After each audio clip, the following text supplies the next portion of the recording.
All righty then. Good morning, good evening, good afternoon, good whatever time it happens to be for you. Welcome in. My name is Michael. I'm the Dead Aussie Gamer, and welcome to Heroforge Legendary, the show where we make Heroforge characters. That's basically what we're doing. I know it's been a while since we've done a Heroforge Legendary, but that is because if you haven't been aware, I was on a show over on the Mercs of Mischief channel called the what's it called? The Lost Light, which was running for 12 weeks. So yeah, the Tuesday slot kind of went there. So I'm glad to be back, glad to be doing some cool stuff, making some Heroforge minis. But if you do have the penchant to go watch another one of my my shows, yeah, over on the Mercs of Mischief channel, I played Marek. Actually, you know what? Let me show you Marek while we're in Heroforge, because I make most of my characters in Heroforge, the ones that I can make, that is. Oh, actually, while I remember, I should put these away. Where are you? You go there. You go into Dragon Kitchen. You go into Dragon Kitchen. You go into collab characters. Oh, I'll need you for later. Yeah, you can go into fantasy characters. You can go into fantasy characters. I don't need you. And iconic characters. All right. Let's see. Where's Marek? I believe I put Marek. I should really put Marek in better places. Collab characters. Let's see. Iconic characters.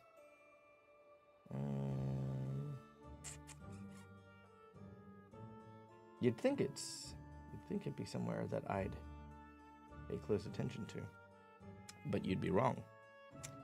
I have way too many. I say too many, but that's very, very, very much a lie. I have lots of Heroforge minis.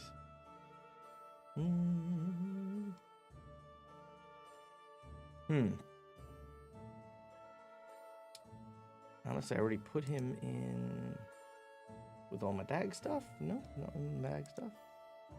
He definitely wasn't here. I looked. I was just here. No. Oh, there we go. Mercs of Mischief. There we go. There he is. All right, check it out. So this was the character I played. So it was Marek, the Goblin Drake Warden. So it was around the time that the Fizzband's Guide to Dragons came out, and I was really enamored with the idea of having a Drake companion. And so we built one. There you go. Look at that. How cool is that? Marek and Meat, my lava wyvern. It was really cool. I found a few really nice designs for like the lava rocks and stuff like that, and I thought they looked way better than just having like another red dragon thing. So this kind of like had the black dragon influence, but then had those like little like the raised bits with that like kind of bright orange, and I think that came out just looking freaking stellar. Look at that. And Marek himself, a hard-boiled goblin from the Scale Lands, who, yeah, basically took no guff from no one, and, yeah, basically did some cool stuff. Actually, while I'm here, there was a new hat that I wanted to try on Marek, which was this one here. Yeah, I like that hat better. Do I?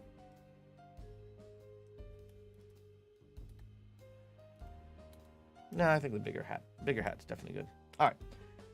Also, by the way, in case you haven't noticed, Heroforge actually started making like a lot thinner plastic stuff, which I'm interested to print out. I'm very interested to print out to see what it would look like. But yeah, so that's what I was up to on my Tuesdays. Today we're gonna be making a Heroforge mini with you guys. So you guys are gonna inspire a character. We're gonna make the Heroforge mini, and then we're gonna try and voice act them. So how fun is that? So. In chat, guys, let me know some of your ideas. What would you like to see me play? What are some of the character ideas that you have? Maybe they're character ideas that you have for your own games and stuff like that. It doesn't have to be D&D. Could be Pathfinder, could be Through the Breach, could be Shadowrun, could be anything. Let me know, and then we'll do some voice acting and stuff like that. Also, I'm gonna go through chat. Seagard, Autumn Moon, good to see you guys. Clover, glad you got the alert. Yes, I'm glad you got the alert as well. Midnight Menagerie, hello. And Mudhole, I got your message. Thank you so much. I really do appreciate it. Twitch Tales was a bit nerve-wracking, to be honest. Not for any particular reason, but, you know, like, Rob has such a big following for Twitch Tales. Like, when I did Twitch Tales on my channel, I had, like, maybe, 10, 15 people. And that's difficult to manage, right? Like, it's hard to manage, like, everyone's roles, everyone's input, everyone's ideas. So I felt like I had to grab the reins a little bit on Twitch Tales, but I think everyone still had fun.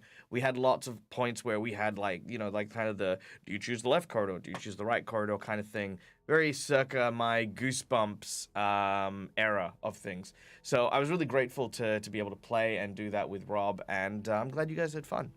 Classic Sam coming in with 5 gifted subs. Thank you so much. It's so good to see you. Guys, Classic Sam, a amazing content creator out in space over in New York. Guys, go check out their channel. I did an interview with Classic Sam not too long ago, and it was a hell of a lot of fun. There we go. Classic Sam, the NYGM. Boom, there it is. Yay! Hey, Careful Cantrip, good morning! How are you? How are you? It was fun, good job. Thank you. And please lurk safely. And let's find out if you lurk safely. Hold on. Protect. So I need to beat a 6. Alright, here we go. Here we go. I can do it. I got a 7! It's good enough! Good enough. Hey, Dag, just popping in and say hi. Hope as well. Have a great stream. Oh, thank you so much. I hope all is well for you as well. It is freaking amazing. So, yeah.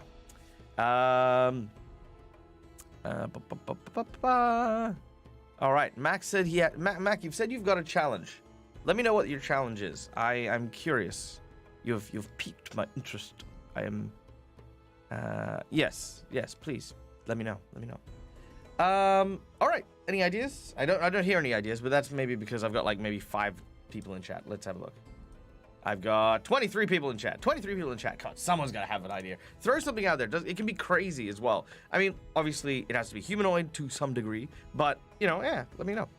See someone else's character and then make up what you think their voice is. So, like, someone else's pre-generated character? I mean... I think that's, I mean, it's not a bad challenge. I wouldn't mind doing that. But here's the catch, right? If someone else's character is there, especially like, say, for a live stream, I kind of always imagine that their voice is their voice. Like Grimoire, for example, from our Careful Cantrip game, I imagine always sounding like Bobby. You know what I mean? Like, I don't know. I just feel like I'd be trying to do Bobby's voice. Which, yeah, I don't know. Yeah, I mean, it's a cool idea. I might try it. We'll see. But I need some suggestions. If someone can give me a suggestion, then yeah, I can do that. Otherwise, we'll make a random character. We'll play around with some rando parameters.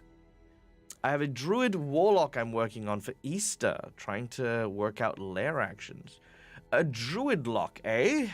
That could be interesting. Could be fun. Like that idea. I'm gonna put that in the list. Any other suggestions?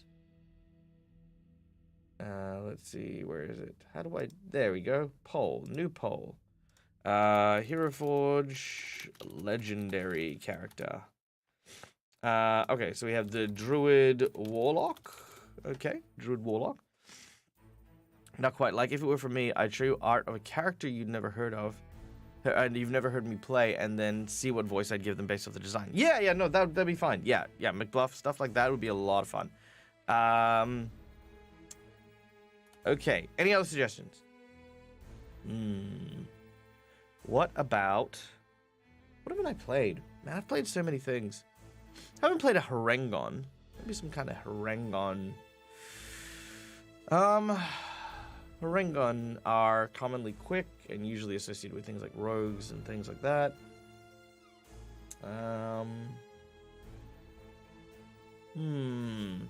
What about a character... What about a character centered on light? So like a light cleric, like wizard? You know, that kind of thing? Is that what you're looking at? Still in love with the Mage Assassin? The Mage Assassin was amazing. For those of you who didn't see the last time we played around, now I've got to play the game of trying to figure out where I put this. hopefully put it in here. Yes, I did. Haha. Good, Michael. Yeah.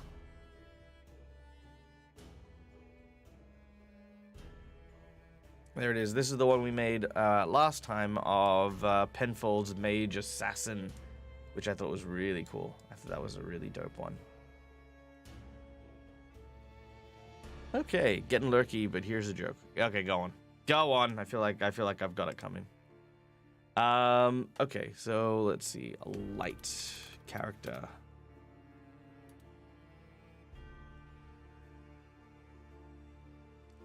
Plasmoid symbiote. Okay, that could be fun.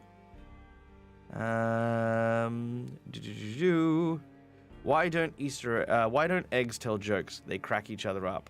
Ha! That's a good one. It's a good one. I like it. I like it. It's amazing. Made me the butt of your yoke. Well done. Dead like me dead. Nice, I like that.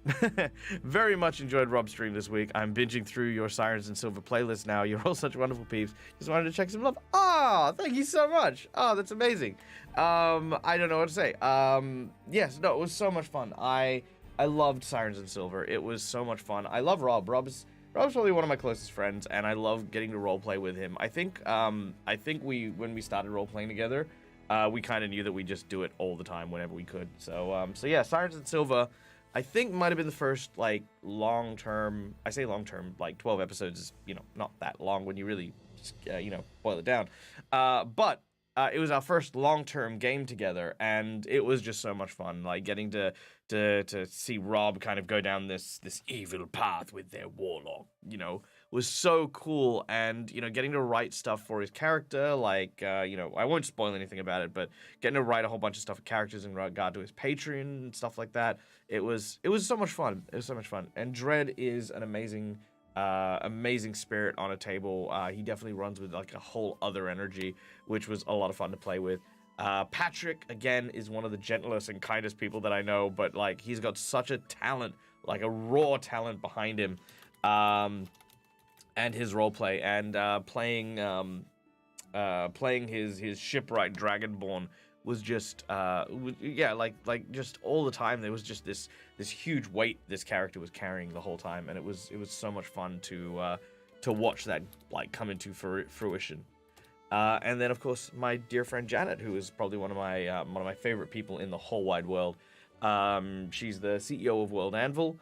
And, like, we met doing games for D&D, actually. We met doing games in Ghosts of Saltmarsh, which was a series I did for the D&D live channel with Guy from How to Be a Great GM. And I kept her. That was it. I kept her as a friend. I was just like, yep, no, you're coming with me. We're doing stuff together. We're hanging out. We're just chilling. Yeah, there you go. So, yeah, there you go. All right, so I see Tiefling Barbarian there, so I think we've got enough. I'm going to put, like, a 5-minute timer on this. So be sure to vote, because that's what we're going to be building. And if no one votes, then I am going to build a halfling, because, I don't know, I haven't built many halflings, so there you go. So yeah, throw out your votes. Let me know what you like. All right. Hey, Dad, can you explain to me how to do lair actions from a DM's point of view? I'm struggling here. All right, yeah, sure, let's do that while we're waiting for the votes to come in. Do you have a specific creature or monster that you have in mind? Because I feel like it'd be much easier if I used the roar example than if I gave you, like, something you couldn't reference. Also, Acro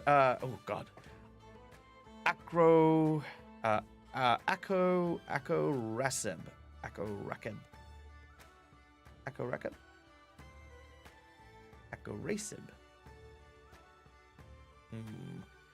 I will say that is pronounced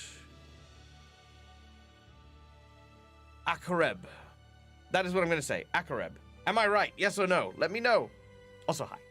I do recognize your name. I just haven't said it, like, out loud before, and I realize that now. That was horrible. I'm so sorry. Damn it. Well, how do I pronounce it properly? How do I pronounce it properly? Because I like Korra, Legend of Korra. So Akora Seb. That was my guess. That was the only reason I guessed that.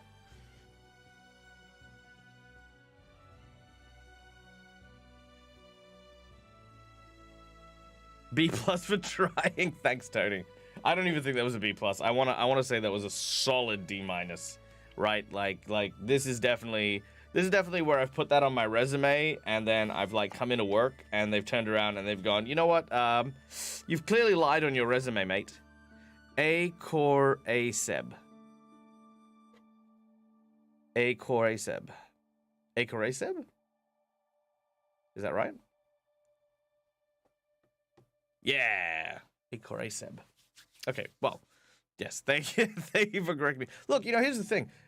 Learning words phonically, Acor. Okay, I like Acor.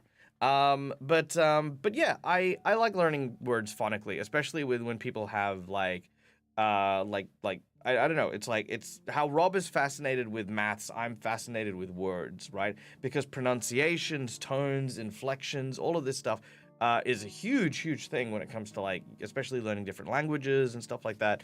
So I love looking at words and being like, oh, how do I say that? Or what would be the correct pronunciation? Vortek, thank you so much for the 100 bits, you bloody legend, you. Oh, right, I should probably mention this because I hate promoting myself. It's just me. And also, I'm facing the wrong way. Michael should be facing that way. So that way I engage with what I'm doing here when I talk to you.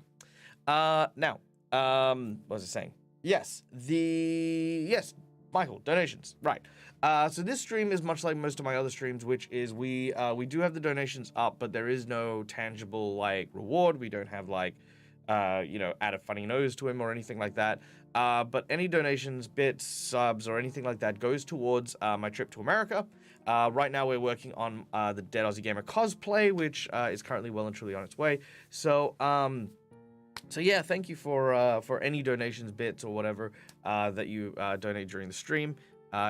It goes towards a good cause, and it comes with my greatest of thanks and appreciation. Let's see, Automoon. It's for the Druid Warlock. She's the leader warrior of for the island that they're on. She came across an entity from deep within the island, and it has corrupted her. She's taken over the grove where the leaders meet and need to get rid of the evil to have their leader back. Okay, cool. So it sounds very akin to like the deep one kind of lore there. So we can talk about lair actions. We can definitely talk about lair actions for that particular character. It looks as though we might be heading towards the light-based character, which is going to be interesting.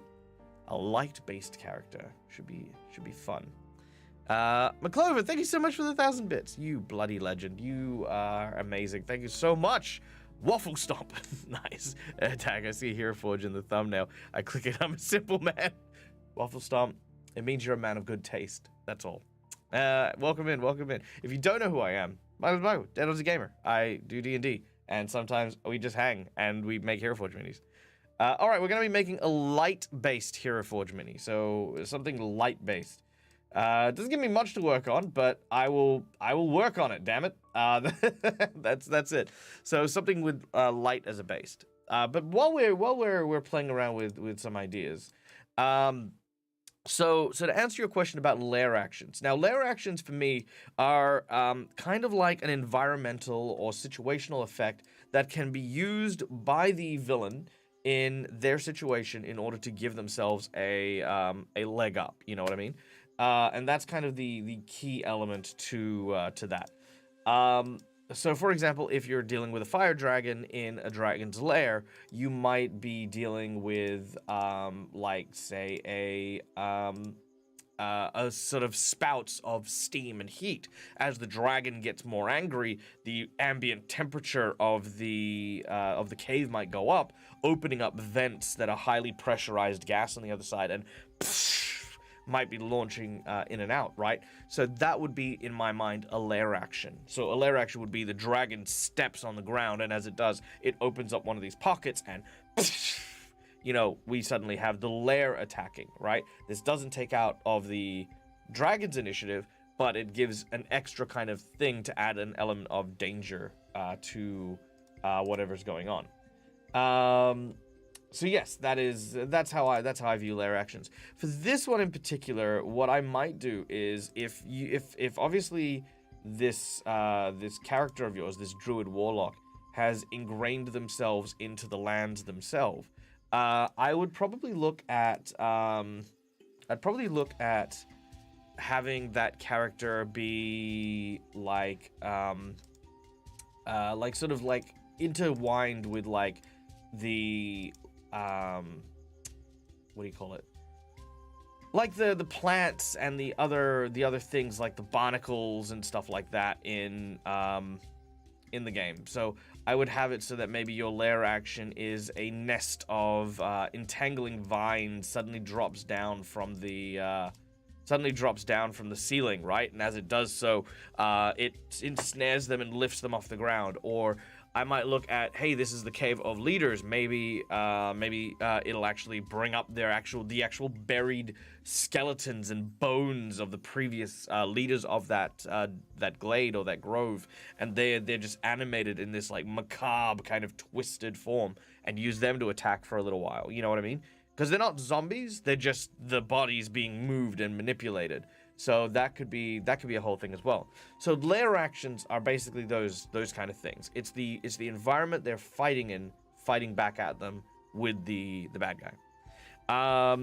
Do you print too? I know who you are. Oh, thank you. Fan of Robert Hartley and VLDL. Nice. Well, I do not print them. Sorry, I don't print them. If you know, every now and then, if there are a series of really cool ones, I will get them 3D printed so that we can see the comparison between what is on screen and what we get when we print them.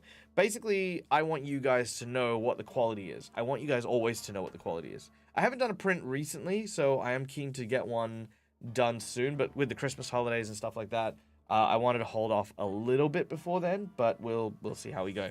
Because this season we didn't do a Heroforge Legendary, because normally we print like 5 of them together and then get them all sent. But this season I had to, I didn't have to. I wanted to go play with some other guys, so we didn't do it this quarter. But we will be doing it the first quarter of next year. Okay, so maybe entangling spike growths, restrains, pulled underground if they don't succeed. Yeah, exactly. Perfect. That's a great example. Yeah, pulling them underground could also have crushing implications. So treat it as the same as swallow whole, but instead of acid damage, it's crushing damage, and they have to deal a certain amount of damage to the earth around them to dig themselves out, or have someone else dig them out.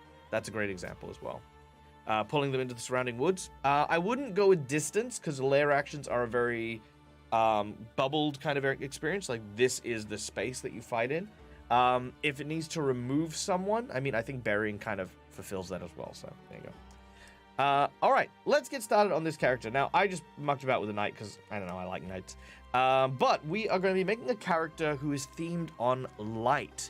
Now, when I think of light, I always think of, like, you know, I go basics, right? So I think of, like, fire, I think of a torch, I think of the sun, you know, those sorts of things. I want to break that apart. I don't want to do something that is based on the sun. With the release of the new Dragonlance book, and this is why I made this, because I was thinking about that. With the release of the new Dragonlance book, I think what would be really interesting is to make a moon-based white wizard. So that's what I think we'll do. Now, one of the big tips that I have is always check the community boards. Community boards have such amazing ideas from such incredibly creative people. I'd give shout outs to each and every one of them if I could have the time to do so, because they are all absolutely amazing, with some of these designs just being absolutely spectacular. And if you want to get access to the community board, it's like $50 for the whole year for a pro subscription, which is nothing, right? It's freaking nothing for, if you use it, especially as much as I do, for like tokens and things like that. It's a wonderful resource. But what we're going to look at now is the floating orb. Now, there's a glitch that you can use in this game, which you can see here, right? Where you can cause orbs to float. Now, I roughly know how to do it, but I've never made it successfully do it on my own. But as you can see there, we can have the orb. Now, the way that to let you know how it works, basically you'd create like a staff or a scepter, then you would move and slide that staff to its highest extent, then simply swap the scepter out with the orb, and the orb floats a little bit further away. Obviously, you can't print these, but I think for the purposes of art, it looks really cool. So I think this is a good starting point. So we create this as a starting point, and then we dial it back. So let's declothe you. Sorry, sir. Let's remove your beard, and let's remove your hair, because I think we need to start from a neutral point. Okay, so I guess first thing we're gonna look at is what species we want for this character. Okay, thanks, Dag. I helped log. I'm glad. I really hope it did. I made a cleric always cast light on their shield before battle. Nice. Nice. Tired but good. Good to see you, Myth. I hope that you are doing well. I hope that you are hunkering down for the incoming holidays. That's wicked. Rob said you were great with Heroforge. It's true. Ah, thank you, Professor Clonk. Yeah, Heroforge is very versatile, right? And the reason I use it for all my artworks is, one, they pay me, and two, because I think it's just one of those things where you can do so much with it already, and there's still more constantly being added to it, that I'm always enjoying the process of exploring as well. I wonder if the ball still floats if you jump it into Tailspire. Ooh, you know what? You know what? Gosh darn it. Let's do it today. Thanks, mister. We are going to do that. I'm going to buy this as a model, and I'm also going to turn this into Dag figures out how to put stuff into Tailspire, because I have Tailspire. I just never use it because it's the learning curve. I just don't have time. But you know what? Gosh darn it, we're going to do it tonight. Tonight is what we're going to do with it. So yes, once we're done with this character, we're going to buy it and turn it into Heroforge and see if it floats. If you made that an 80-minute scale, I bet you can make that sphere hover with a carefully placed magnet. Oh, Tony! Tony. You tease me, sir. When you come to the US, can you bring a drop bear? Yes, I can. Actually, I probably could. Yeah, I probably could. Maybe I'll bring a couple and then give them out to people who can find me. Doing well, thanks. Hope you get some rest tonight. Heroforge are adding so much stuff with the advent calendar. I'm so excited. Yes, yeah, that's right. Heroforge is doing an advent calendar at the moment, so every day they're releasing new stuff. So that's amazing. Hey, AKN Rock Protector, welcome in. You just add your key to Tailspire, and then the model show up. Yes, I have. Really? No. Hold on. It can't be that easy. No, I refuse to believe it. I will figure out. I'll figure that out. But I'm going to check that. Because, yes, I think I did read that. But I can't remember it. All right. Let's finish this character before we talk about putting it back in. All right. So, let's see. What are we going to do? We are going to... I think an elf. I think elves are regal, and I think we can definitely do an elf of the moon. I think let's go with a female elf. I like the idea of a female moon elf, a white robed elf. You know what I mean? Like these. So if you haven't played Dragonlance or don't know about Dragonlance, Dragonlance is set in I think the lands of Solemnia, and basically people started trying to infringe upon the world and the realm of the gods. In doing so, they angered the gods, and the gods went, oh yeah, well, rocks fall, everyone dies. And with that, saw about the cataclysm, which removed gods from the world and, like plunged the world into like this kind of almost dark fantasy kind of setting. There were people like the Knights of Solemnia and many more who tried to eke out a life within this place. And even the dragons, who at one point were quite a danger to the world, eventually disappeared as time went on.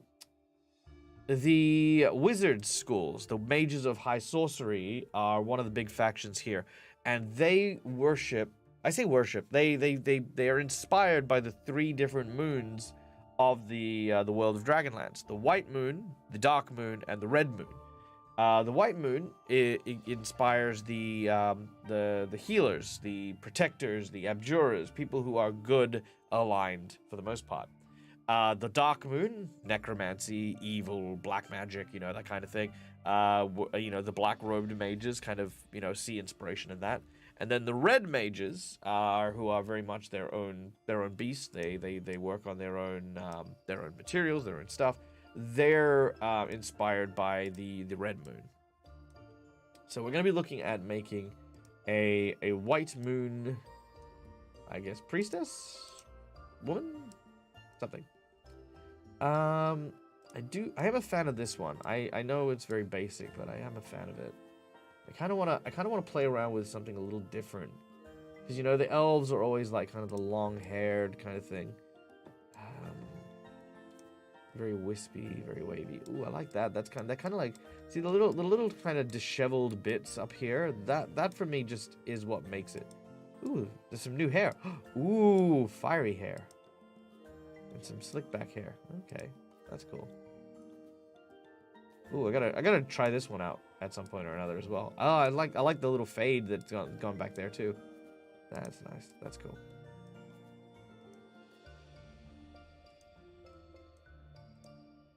Yeah, I think I'll go with this one. I think that's a good one.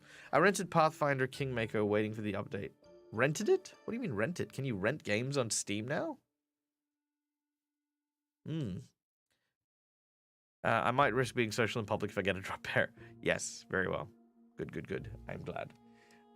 Okay.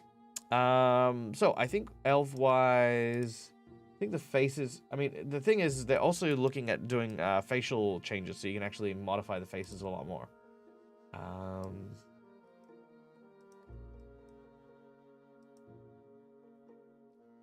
Oh yeah, you know what I have? Actually, I'll oh, should I go get it? I will go get it. I'll go get it. Stay here. I'll BRB. BRB. Won't take me long.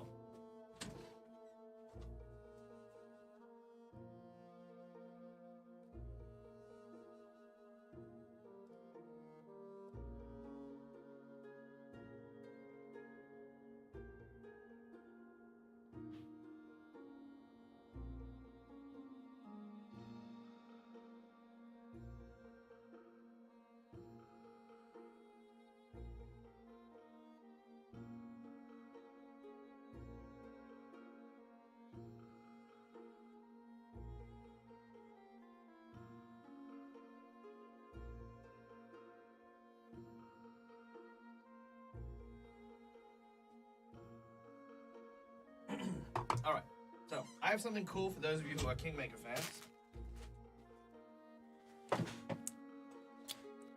Alright, you ready? Boom, boom, boom. I have the Pathfinder 2nd edition running of the Kingmaker Adventure, which is very green, so it's getting chroma keyed out a lot, but yeah. I've got the actual Kingmaker Adventure. There you go. This is a chunky boy. Very chunky boy. Here's the thing. For those of you who don't know, I run a ton of Patreon games on my channel. They help me keep the lights on. They keep me funded and supported. And I have been contemplating doing another game. But it depends. I need like 4 or 5 people to like be interested in doing like a long-term campaign, because it's a huge book, you know, and I don't want to learn it if like I've got like a handful of people who just don't want to play it, right? So yes, it might turn into a Patreon game that you guys can watch, might not, you know, who knows. But I have the book, it's here, and you know, I'm very excited about it. Humble Bundle is selling the whole thing, and the Witcher TTRPG. Nice. Okay. Let's keep moving. So we have our hair here. I think proportions we don't need to worry too much about. I think she looks fine. Clothing. Okay. So we want to look at robes first and foremost. Ooh, what's this one? Folded leather bodice. Might be a bit risque. Unless oh my god, you know what? Emma Frost from the X-Men. That'd be freaking amazing for her, I reckon. Let's see. Nope, too formal. Too adventurous. Never finished 1E Kingmaker. Only made it through most of the first book. I think I finished the first book. The second book, you know what? Truth be told, Kingmaker has a reputation of a lot of people like ending it very early. And I think that primarily comes from the kingdom building stuff, which I have been told has been fixed in this one. I need to read it and find out. But yeah, I've heard that too. Zyda Raven. Gamefly was my jam, but I got into digital and I hated waiting for the mail. Yeah, that's true.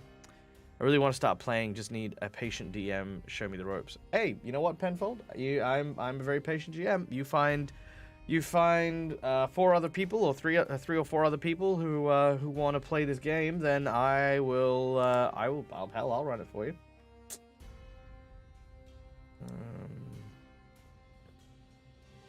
Ooh, gardening gloves. You know what? Gardening gloves actually don't look like gardening gloves. They actually kind of do look like really good fancy gloves. If you paint them right.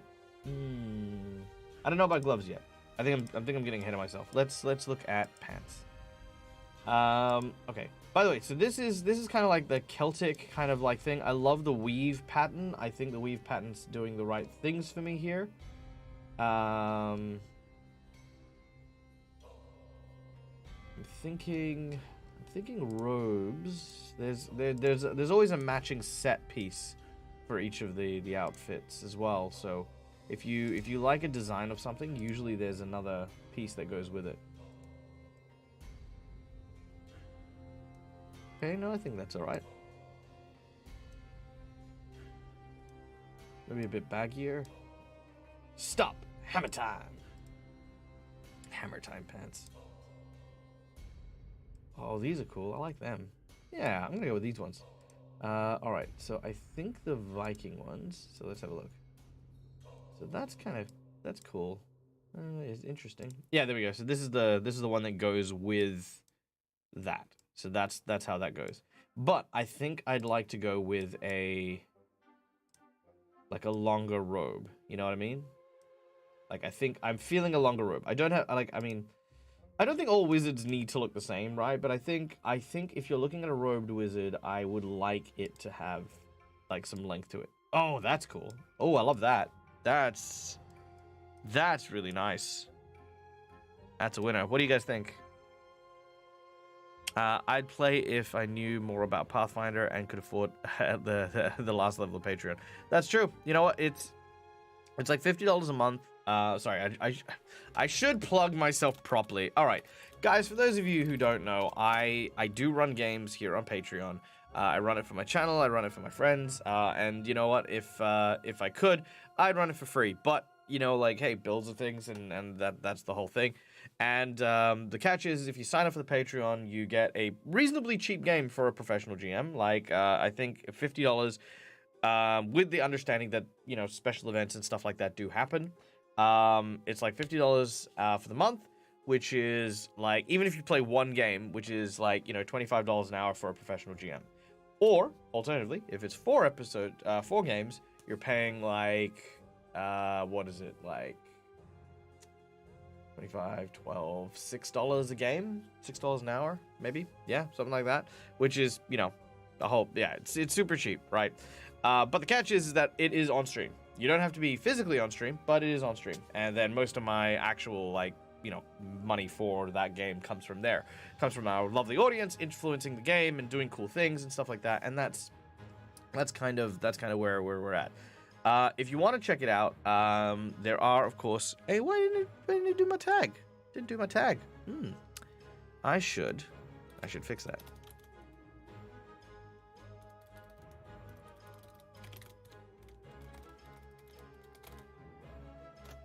There we go.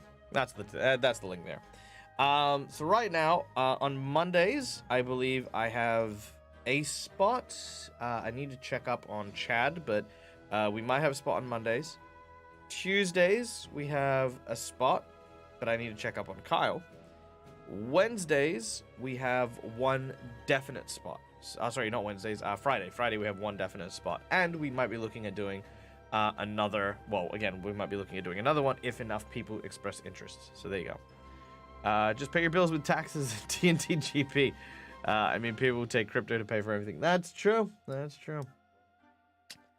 All right, let's have a look at the over the chest piece. So another cool thing I love about Heroforge is layering. So you can actually layer your stuff. Oh, that's really cool. I don't hate that wool wrap. I gotta remember that one. I think that takes away from the design too much, so I won't go with that one. That's the other side. I like the other one. What about this one? I don't hate that. Yeah, I don't hate that. Simple wool, cloth wrap. Okay, I'll remember that one. That's not bad. That's not bad. That actually does showcase enough. I think that's a good one. That showcases enough, I think, of like the design underneath.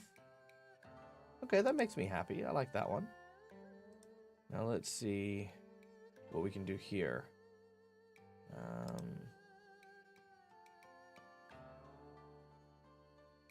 That's very pretty. I like that. But we're going with light, so the moon is a very important element here. Now the wolves. Are they wolves or lions? I think they're lions.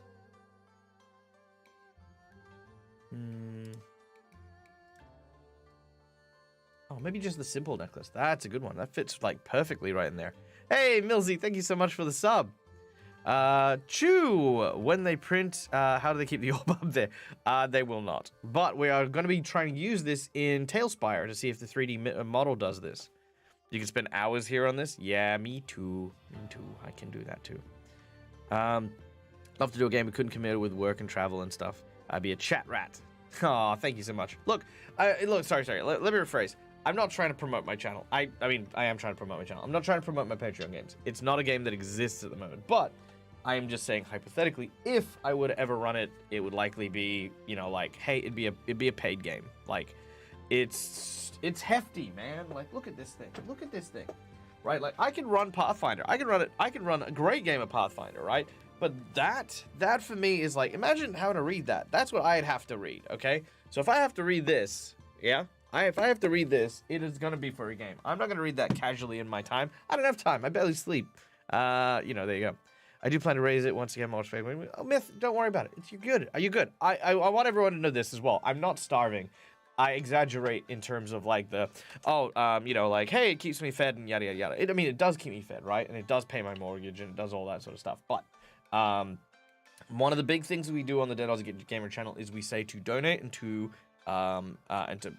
support your favorite content creators, but do so responsibly. Your life is, you know, like we appreciate and we love the fact that we can, you know, be a part of your lives. And ooh, that is so pretty. I love that. We're you know, like, content creators are happy that we get to be a part of your lives in any small way that we can. But ultimately, you know, hey, if they're anything like me, they want you to be safe. They want you to be able to buy and afford the things that you want to. Ooh, damn! I'm liking this. I'm feeling this. I mean, I like that one. Didn't like that one, but that's really cool. I love how it like tapers to the necklace piece. Definitely not. There are a few other ones, so let's have a look at this. I feel I feel that would be a long campaign. It would be. It absolutely would be. You could just get it on Fantasy Grounds. I could, but I still have to read it. I do still read my games, even if I have them on Fantasy Grounds. It's just easier if it's on Fantasy Grounds, because then I don't have to build all the assets and prep all the assets myself.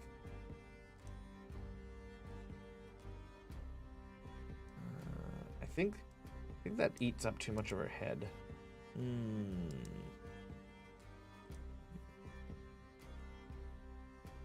Okay, no, that kind of works there.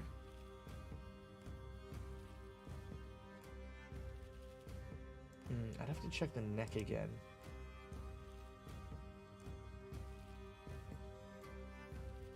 Oh, okay, I need your opinion. What do you think? Do you think with the necklace just there, or do you think with the cloth, this one here? What do you think, necklace or cloth? 1 for necklace, 2 for cloth. All right, let me know. You do tasteful self-promotion. Oh, thank you. I appreciate that. I hate doing it. I really do. I want to just play games and hang out with you guys. Like that's it. I'm the worst at it. Even on other channels, I've had people turn around and be like, "Dag, promote yourself," and I'm like, "Look, it's me. I'm Dag. Go Google me." That's fine. King Mackie campaign guys is already out. I think they're still working on the adventure though. Ah, okay, fair enough. Yeah, two. I'm seeing a lot of it. Hides the details a little too much. I think it does. That's why I'm kind of on the fence. It does, but you've still got that little bit there, you know? Unless I could...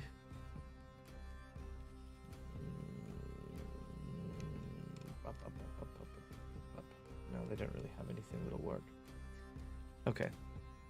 1, 2, 3, 4, 5, 6... Sure you want again? Yes.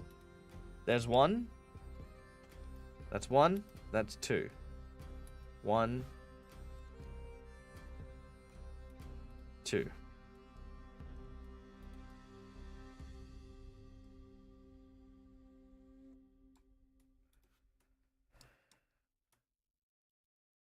One. Okay, so we've got 2 votes for 1, 3 votes for 1. You want to change your answer to 1? Okay, let's go with 1 then. All right, maybe what we can do then is we could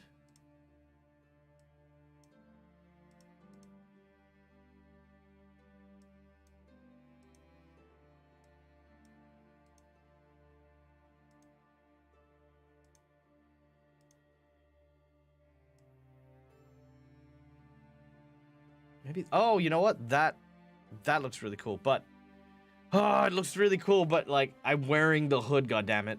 So I need to get rid of the head hood. Okay, how about that? I think that's good. Still haven't figured out how to do the floaty bowl. Okay, so you get a quarterstaff. You then go to poses. You slide the quarterstaff grip all the way up. Then you just swap the quarterstaff with the orb, I believe. Yeah. Yeah, I think this is the way we need to go. Okay. Okay, so we've got our orb, we've got our thing here. Let's change the pose a little bit.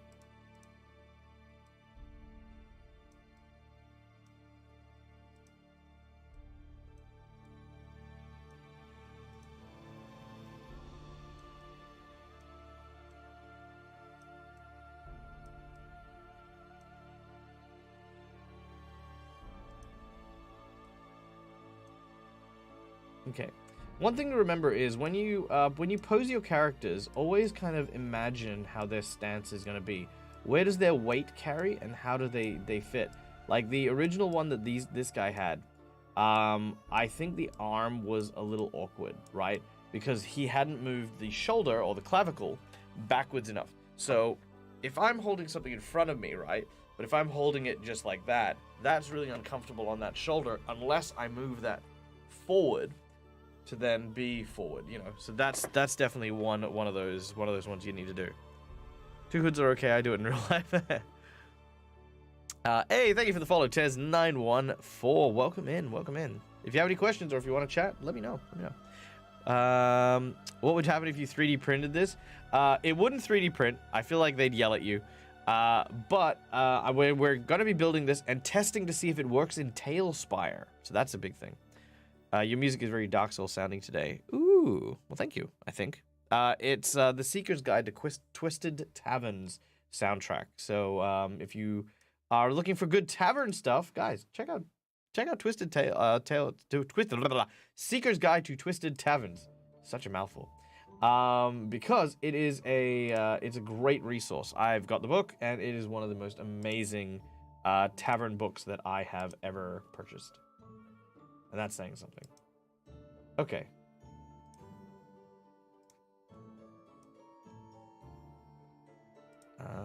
So let us...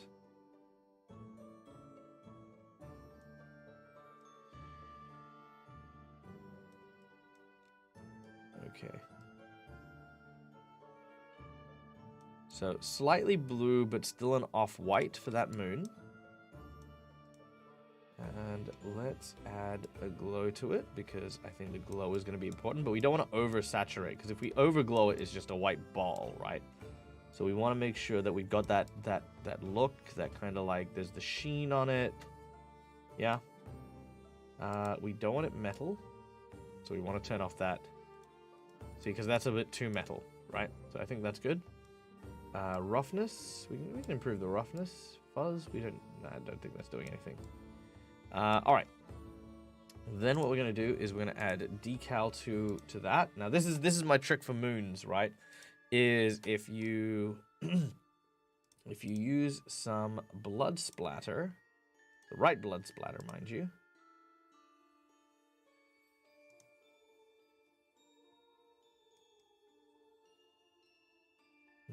Maybe not that one.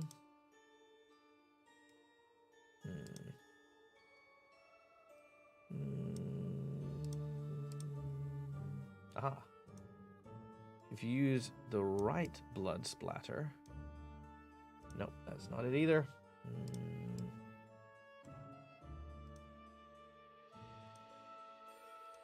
Oh, maybe that'll do. Hold on.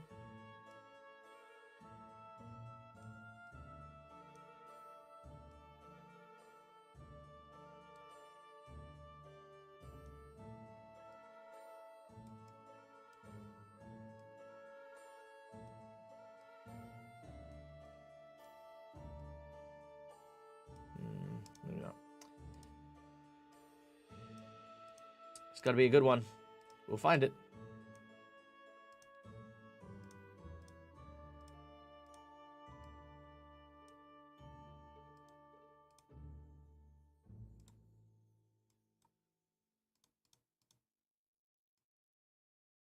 There we go. That's a good one.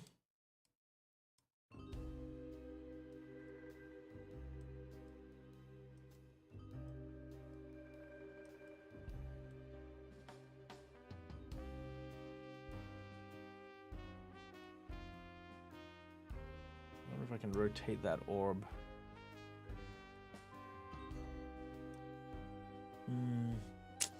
It's close, but not quite. Sorry, I'm getting lost in my own thoughts here.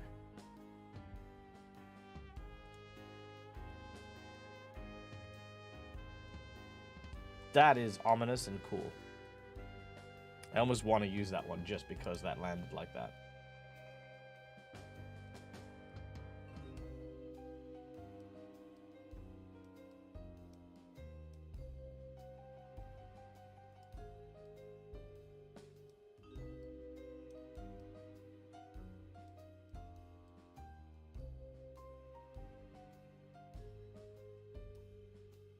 Yeah, there we go.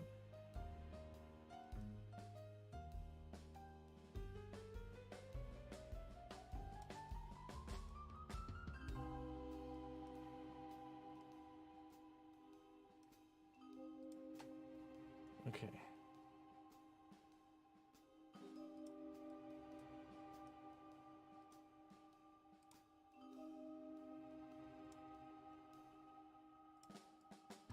There we go. We can create a dusty moon effect, which I think is always very cool looking.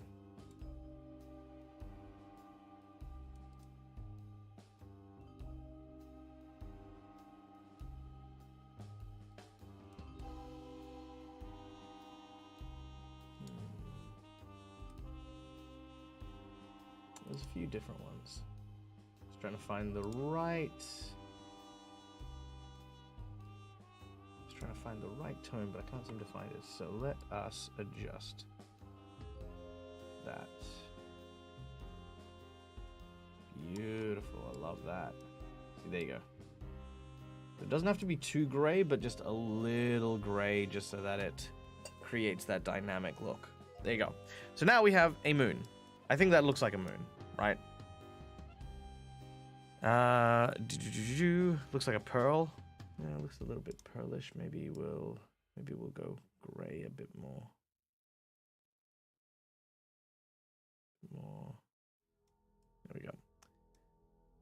And then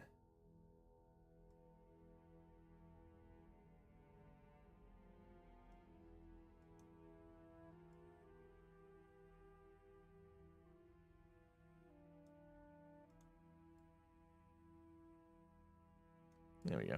I think that's all right. Okay. Nope, can't get it to work with the quarterstaff. With the right blood spatter, the right coloring, you can make it look like a tiny sun. Yes, that's also true. Position you had it a moment ago makes me think of a character who used bubblegum to use sonic attacks. From Fire Force. I remember that. I do remember him. Okay, so now we can add a little bit of light. Go for that blue light. Pale it up a little bit. So we don't need it fully blue. And then we can add that as a light source.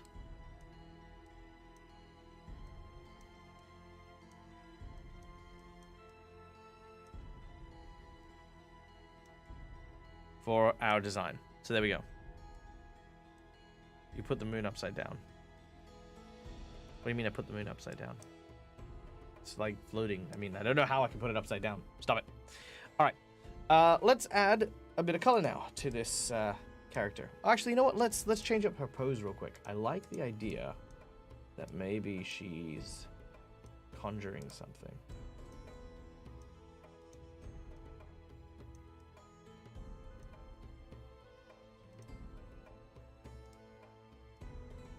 Yeah, look at that. That's kind of cool.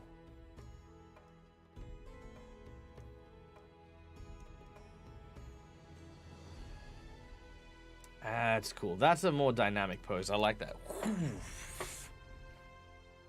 Getting that magic vibe. Love it. There's a character that actually does that.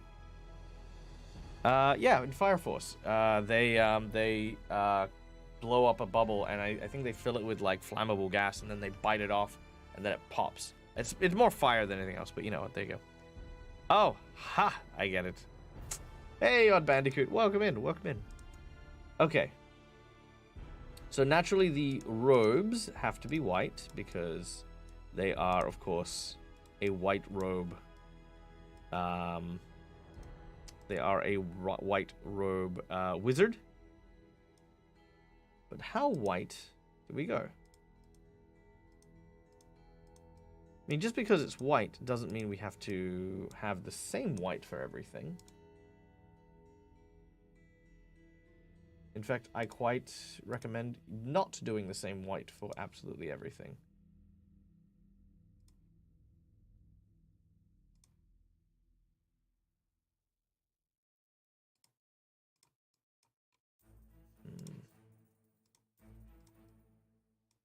Yeah, I like that.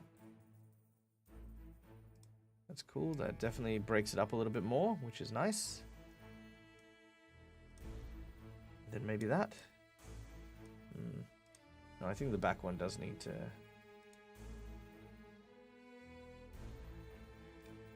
Should it be a yellowy white or a bluey white?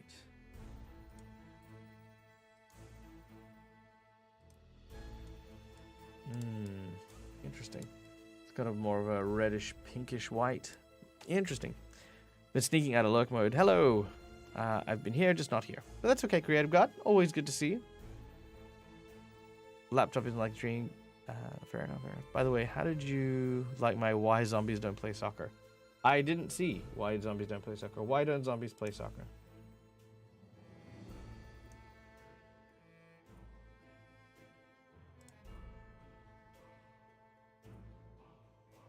That's pretty. It's a pearl color.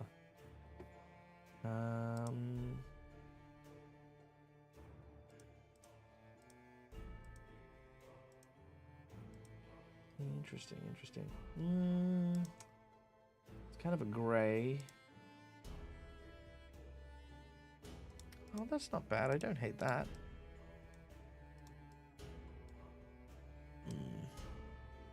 White is such a difficult color. Why is white so difficult? Someone please explain in chat, why is white difficult? Someone tell chat. Someone tell white, how dare you? Can't you just be a simple color? Why is it so hard to get you to do anything? You should be ashamed, color white.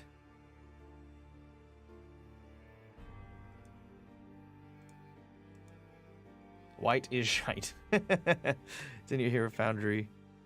And it would make the Heroforge team scream at me too. Okay. I'll have a look at it later. I'll have a look at it later. Okay. Ooh. Oh, it's when you got the soccer ball kicking up. Ooh, that's cool. That's cool. Okay. This is blue. That's blue. I need white. Okay, you know what? I'm gonna commit to something. Here we go. I'm just gonna go with that. There. Boom, boom. Boom, boom. Boom. And then what I'm gonna do is I'm going to... Oh yeah, and boom, in there. Okay, then what I'm gonna do is I'm gonna go into my mixer. I'm gonna go here. Where's that hair color? Then I'm just going to make my own white. So I like that. I'm gonna turn this onto slightly more of a blue scale. There it is. Okay. And likewise, turn that to a bit more of a blue scale. Make it paler. There it is. Boom. Okay. That is a much better white. I enjoy that one. I think that is good.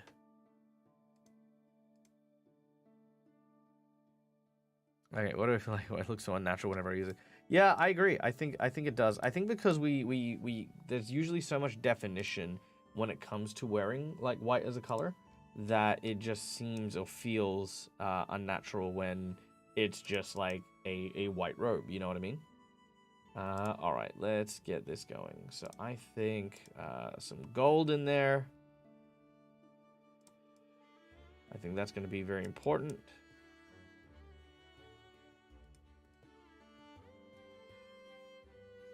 I think some gold is definitely going to help that with that color variation. Maybe even there. I think that having a gold chain there, I think that's going to be fine. Let's get some brass. Nope. True gold. Yeah. And then let's get a gemstone. Get that blue gemstone going. I think that's a good one. Actually, you know what? With the blue gemstone, that's probably going to have to be that bluish silver. Yeah, that'll be it.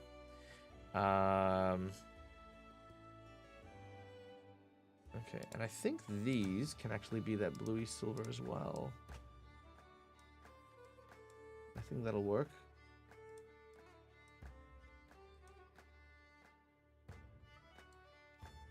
Yeah, okay, I think that looks good. And then let's get that true gold there, maybe. Okay, I think that's good. Yep. Yep.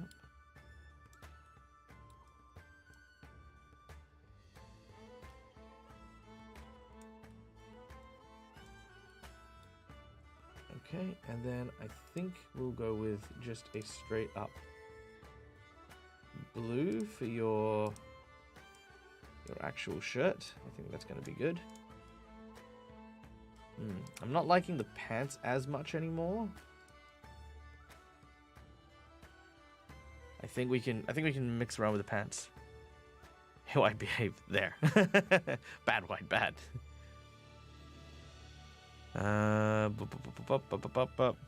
Collars and cuffs need a vibrant color too. Yeah, I think the blue is definitely helping that one. There's so many shadows and wrinkles and texture that it stands out. Yeah, absolutely. Yeah, I think having the white be that kind of blue white with just that little definition, plus the white that I've got for like the sleeves and things, I think that stands out quite nicely now. So I'm actually pretty happy with the way that one looks.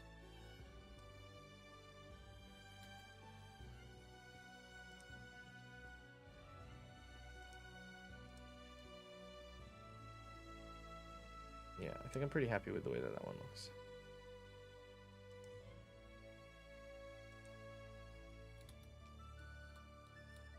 Okay, let's get these in real quick. So I think these, just to kind of tie those colors together, I think it's going to be good. Okay, definitely need to change the pants, I think.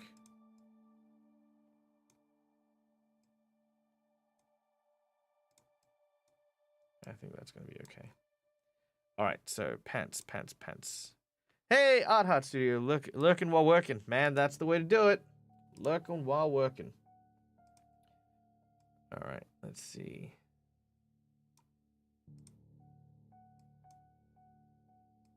Oh, that's kind of pretty. I like that. Ooh, Ooh, I think that might be it though. That is Hakama. Nope. Wool pants with leg wraps.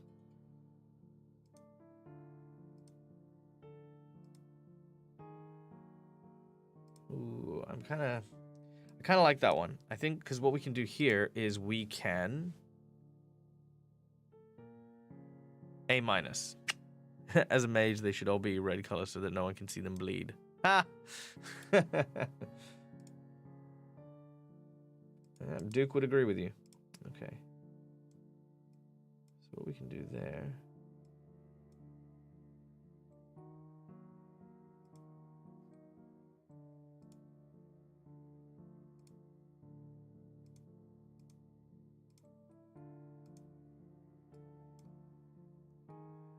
Is we can add in just a little definition. So it's a little bit of that, you know, kind of changing up that color a bit.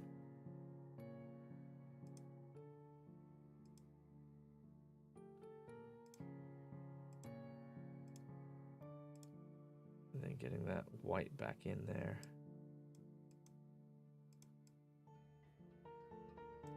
Okay, now, it might look really unnatural for the time being, and that is because it is. It is very unnatural.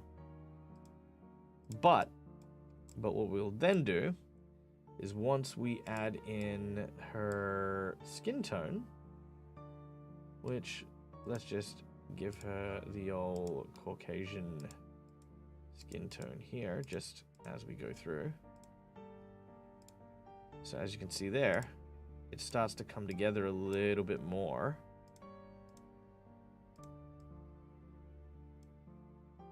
There we go. So as you see, it comes together a little bit more as we go through.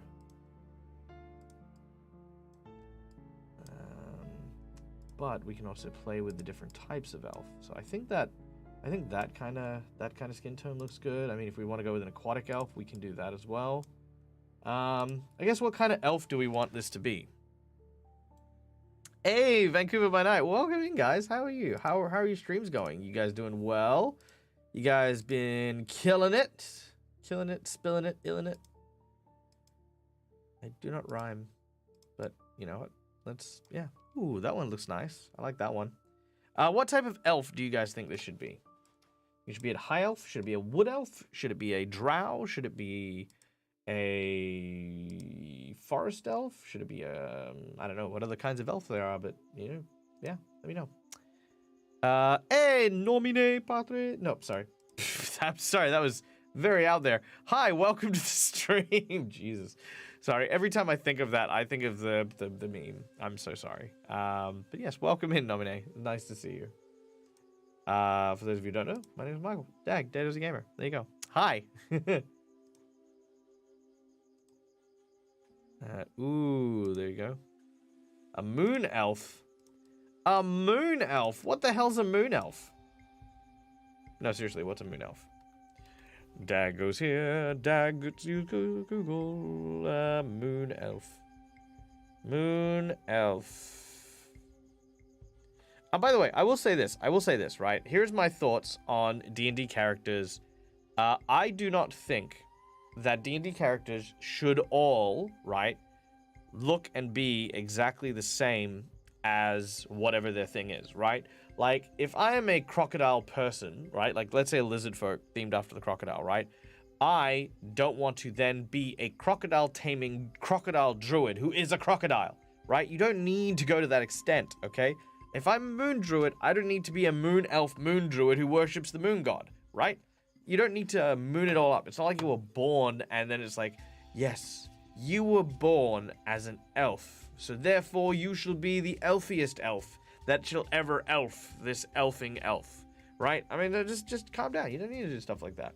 You can, you know, like I used to joke, funnily enough, about my hyena taming druid who was a gnoll, right? It used to be rough. It's funny, right? But I also love when characters are like, you know, it's like, yeah, you feel lived in. You feel like you're a real person. You feel like, you know, it's like, yeah, you're a high elf who is a moon druid. It's fine. You know, as soon as it starts like stacking too many things on, I always get kind of like, You know, I don't know. That's just me. That's just my little bugbear. In my world, I made a drow sub-race of elf who teleported themselves to the moon, thus the drow. Oh, that's very cool. In my world, the drow have been cursed by an anti-magic plague, which actually turns everything monochromatic. So drow, Durga, and all of these creatures that normally have been traditionally separated because of their skin tone don't exist in my world. They are all anti-magic afflicted members of their race, simply as a collective known as the Dusk. So, for example, the Durga aren't a separate race. A Durga is simply a dwarf who is a Dusk. So a Dusk dwarf is what they would be called, or a Dusk elf, or a Dusk human. There's Dusk everything, but Dusk basically refers to you being removed of magic and having that magic stolen from you. And yes, it is hereditary. Oh, sorry, not hereditary. It is passed on genetically. So if your mother was a Dusk elf and procreated with your father, who was a non-Dusk elf, you would be Dusk because you would basically have the curse of that anti-magic in you, and it would just suck all the color out of you. So it's not only just pure black, sort of elves and dwarves and whatever, but also pure white as well. So it's basically just a full monochromatic kind of vibe. But yeah, that's the Dusk and stuff from my world. People usually like to try different things like alligators and want to be hairless monkey or something. In German, elf also means 11. So there's puns of elves in 12. Ooh, I like that. That's cool. Nominate Patre, the TikTok I've seen with two dudes and stealing Fang, making it work. Yeah, no, I've seen that one. Yeah, there's a few of them. Can Dusk elves be warlocks? No. Dusk anythings cannot be any type of spellcaster. They simply lack the ability to. The Dusk in my world are actually the technologically savvy creatures. So in lieu of using magic, because they've been cursed by the anti-magic stuff, the Dusk actually have technology. So they actually have mech suits. Like, they actually legitimately have, like, giant suits of steam-powered Eberron-esque armor and the like. And that's kind of cool. Hey, Dice Legends! What is up, you bloody legends? Welcome in. Hi. Hello. Oh my god, thank you so much for the raid, and thank you for all the new followers. Guys, if you don't know who I am, I'm Mario. I'm the Devil's Gamer. This is my place, this is my face, and I do stuff here. Traditionally, let me just go do a quick shout out here from our dear friends over at Dice Legends. I saw your photos from the con, by the way. Very handsome, very lovely looking people. Look at you guys, all of you being amazing. How was your stream? How was everything? Let me know. Tell me all the things. But listen, guys, if you don't know who I am, my name is Michael. I'm Devil's Gamer. I do TTRPG streams here on my channel. I do Pathfinder, I do D&D, I do a whole bunch of variety stuff as well. So if you've got any interest in RPGs, I mean, I don't know. Does Dice Legends do RPGs over on the channel? Do they? Let me know. If you are into TTRPGs, give us a follow. I mean, it costs you nothing. You know, I might bother you from time to time with an alert telling you that I'm doing some cool stuff, but, you know, that's about it. Today we're just hanging out, we're just chilling with the chat, and we are playing with Heroforge, making some minis and characters, and we are going to then see if we can put them in Tailspire. That's the goal for today. You got yeah, sometimes do some D&D. We did two pure rogue group scenes and ended with a bar fight. Nice. Yeah, that sounds about right. Thank you so much for the follows. Dag just wants lots of hugs. Ah, yeah, I do. I love hugs. Hugs are great. Hugs are amazing. I'm a big hugger. New subscriber, Dice Legends, given a sub from the incredible Mythical Turian. Thank you, and enjoy all of your new, funny, awesome, and amazing emotes. But guys, listen, this is a hangout stream as much as it is us building stuff. So the prompt we got from chat today was light. So we have decided to make a Dragonlance character, which is themed on light.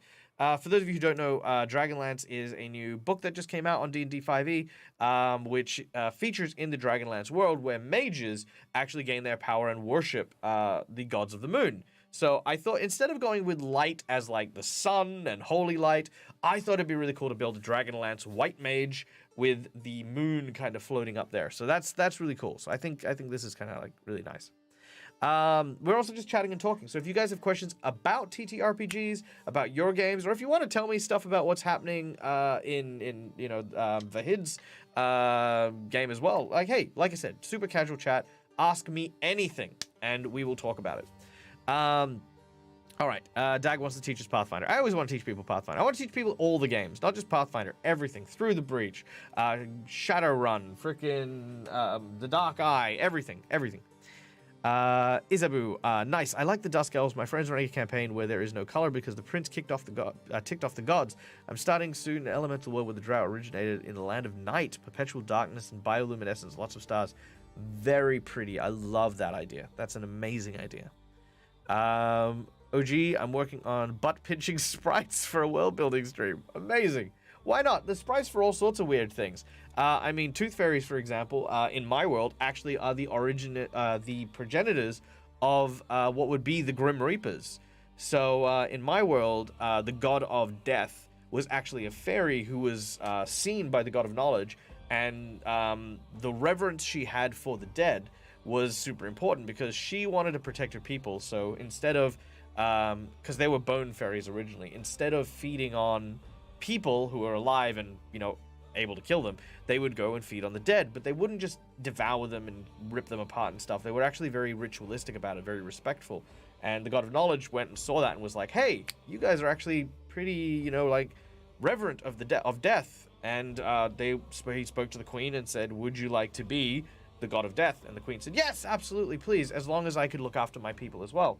And so the Tooth Fairies and the Bone Fairies were allowed to exist. The Tooth Fairies remain as is. The Bone Fairies became the Grim Reapers that go around and help the dead pass on.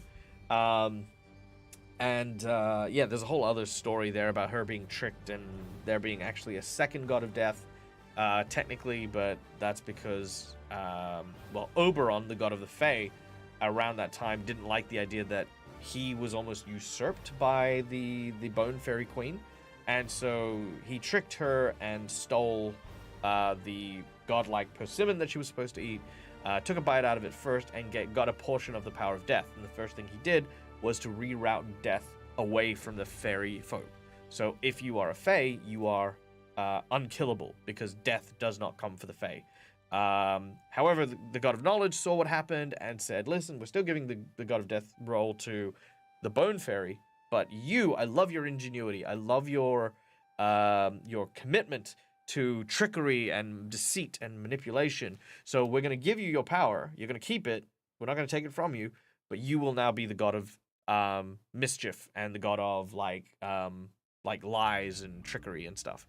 So that is how Oberon became the god of tricks, which is a whole other thing as well. So there you go. Now, there was a question here about the Dragonlance things. How is the new Dragonlance books? Has anyone picked it up? I picked it up and I've looked at some of the options. I think the options are great. I haven't read through it, but that's just because I'll be playing it very soon with How to Be a Great GM over on his YouTube channel, I believe. It starts up in 2 days at, I want to say 1 p.m. Eastern Standard Time or 2 p.m. Eastern Standard Time on Thursday. So if you want to go check it out, follow How to Be a Great GM over on YouTube, and yeah, you can find out about more on that Dragonlance series as it comes up. Okay, don't know how Dragonlance can be only the AD&D one. Yeah, the AD&D one was amazing. I saw Darling Creepshow creep in. I haven't gotten to your chat yet, but hi Darling. Hope you're doing well. Sorry, I should call you Creep. I hate calling people Darling. I feel like a Midwestern woman wearing like pink clothes whenever I call someone Darling. You know what I mean? Like you walk into a cafe, like one of those ones where you're wearing roller skates and you call people Darling. That's how I feel when I say it. All right. There you are. Yay. Lots of hearts. Acor. I am totes not stalking you or anything else. Welcome. Borak. Oh, mimic hearts. Yum, yum, yum, yum. Okay, cool. All right. Let's keep going, shall we? Okay, so I think we've got a good baseline here. Let's, if you guys have any feedback on our mage, let me know. I think I've just gone with a standard elf at the moment. Says Darling lives in the Midwest. I called it out, didn't I? I just called out a whole bunch of people. Okay, let me know in chat if there's anything you would like to change or anything you would like to mod. I think this looks okay, but right now we're going to be working on the base for it. I think being outside in the moonlight is kind of where I want to go with this. And don't ask me why. I always like the curved edges. They just feel nice. I don't like the flat edges. I don't know why. I do. I think it's because when I pick it up by the edge. I try not to pick it up by the mini. Delport Brecklin, woo, haven't caught a Heroforge stream in a long time. Seems like every time you go live, it's for an actual play. How's it going? Hey, it's going good, man. Yeah, no, it's been a while. I was on a season with the Mercs of Mischief doing the Journey to Lost Light over with them. So that has been where my stream has been. That's why my stream's been on hiatus for a little bit. Plus, Heroforge has been doing some new cool and fun and exciting things, which we've been talking about. Which I'm not going to reveal yet, but I'm very excited to say that it is something that that you guys will be looking forward to next year. So I will leave it there. I'll leave it there in terms of stuff. But yeah, no, I'm still doing all the hero the hero building stuff. Today it's just very casual, very chill. I just kind of wanted to hang out with everyone because I missed all y'all, and I wanted to do something creative, and so here we are doing creative things. Oh, yeah, that's the one.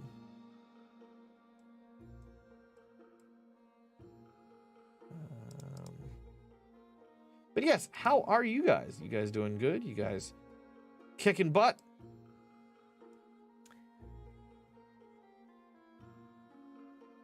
I live in the South, but I'm from the Midwest. Did I miss something? Just put my headphones on.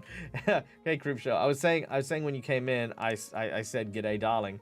And then said that I despise saying the word darling because I feel like I'm like this cafe owner in the Midwest with, like, you know, the rollerblades and stuff like that. And apparently, freaking nail on the head. Apparently that's a whole thing.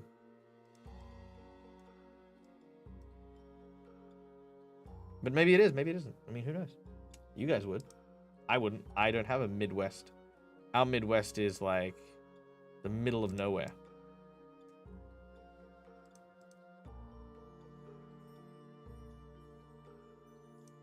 Okay.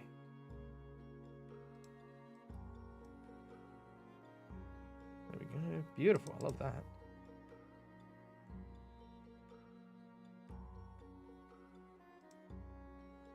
And then let's get a little bit more color and definition on these pebbles here. Maybe we go with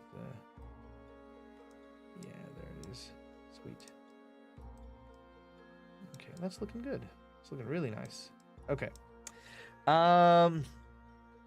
Apparently Dolly said, yeah, I got the photo up to work. Yay, nice. Has to be the small one. Yes, has to be the small one. Reckon Dale's Gaming, you might be the best Heroforge mini maker in the world. Ah, Dice Legends, you are too kind. But look, I cannot take all the credit. A lot of what I do is I do look at what a lot of artists already do on Heroforge and the like, and use them as references for what I then make. It's a collaborative thing. It's a community. Heroforge building is definitely something you can definitely do on your own if you are very, very creative. But if you are like me and you kind of you know your way enough around Heroforge, then yeah, seriously, going into the actually, you know what? Let's save before we do something dumb. Going into the community section in the Heroforge and using like half of these for like inspiration for poses or for character ideas. Like, guys, it's a no-brainer, right? $50 for a year's subscription to Heroforge Pro has never even once been not worth it to me. Let's see, Professor Clunk, Midwest, Kalgoorlie. Yeah, that's true. Kalgoorlie is probably Midwest. Being from the southwest of England, use the term darling a lot. Fair enough. At least live in the south. Maybe it's something about people being in the south. Midwest and south. Midwest is technically Adelaide. Midwest. No. Midwest is like the wheat belt. Heroforge is so great in part because there's so much you can do and there are so many things to learn. I think Dagger's as good as anyone I know making the colors and pieces do what they're supposed to. The classical fantasy model, super good at it. On the other hand, oh, there's more. On the other hand, I post a few of my own creations around the place. Some of the people and folk congregate and just twist my brain into new shapes. Yeah, absolutely. Thing is, it's all about supporting each other and doing some stuff. Dedos Gamer, do you follow the adventures of Hyper Smurf? I do not. Hey Nemo, how's it going? Yay! Okay, just trying to catch up. Midwest, not south, except when it is. That's true. Isabu, I love the options, but mine always look too chunky or squished. They're working on that. A lot of the models now have a lot more thinner material. So it used to be like, you used to have a lot of chunky bits, but now there's actually a lot more delicate and finer details. Great example is like the weave on these arms and stuff like that. There's also like, let me quickly, the rapier used to be like clunky as heck, but now look at it. This is something I'm very impressed with. Yeah, look at the rapier now. So that rapier used to be so clunky. Actually, it was this rapier. Yeah. So that rapier's blade used to be like maybe twice, maybe 3 times as big, but now it's absolutely freaking awesome. Okay. Cool. I think I'm happy with that. I haven't seen any complaints about the model, so we've now saved this. Okay. So now we are going to find out how to integrate into Tailspire. Okay, so first of all, let me open Tailspire. Search for Heroforge Tailspire in Google, and the Heroforge has a tutorial. Let's do it. I'm gonna follow this whole thing. First of all, let me open up here. Let me open up Tailspire real quick.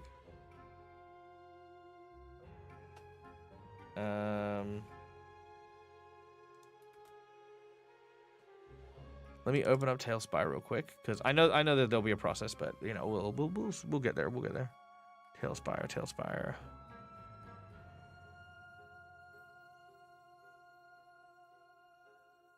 Awesome, looks good. Gonna go get some sleep. No worries, Corbo. Take care, my friend. Sleep well. Rest peacefully.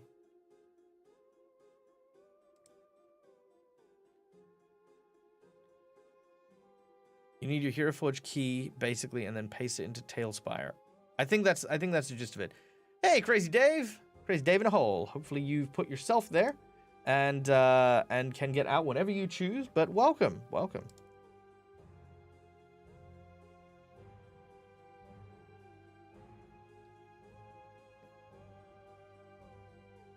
right, looks like there's an update. It's a small update, so we'll get that going. Apologies if the quality drops a little bit. Oxbrave, sorry to bail, buddy. See you guys later. Take it easy. Enjoy the rest of your day. Have a wonderful and safe travels. I blame Dag for the Heroforge addiction. Yeah, that's fair enough. Okay. All right. Let's rename this character though. Dragon Lance White Mage Elf. Or Elven White Mage. Boom. I like that. Looking good. Oh, Darling Crusoe has lurked with a 1. Ha, I can get a 1. I can protect you with a 1. Oh, I got a 4. Jeez, I just made that. Ooh. All right.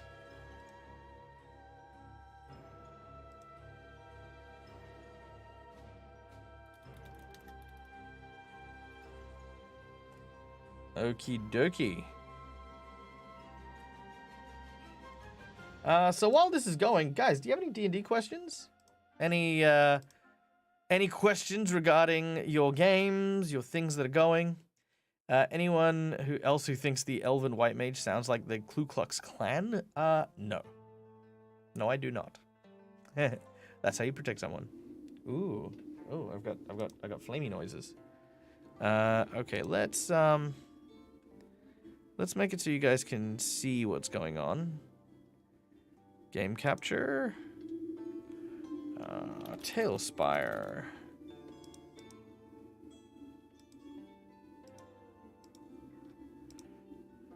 All right, that should... There we go. All right, here we go. This is Tailspire. Looking for a good heist campaign to run your kids? Heist game. Oh. I mean, usually I improv my heist games. Yeah, I mean, I feel like I've improv'd most of my heist games. Okay. So, begin. Okay. Yeah, I did try to make Sirens and Silver in Tailspire. It did not work. Okay. So, let's go to settings. Heroforge beta access key. Okay, here it is. So it looks like I've already done it. I feel like I've done it already. So we do that.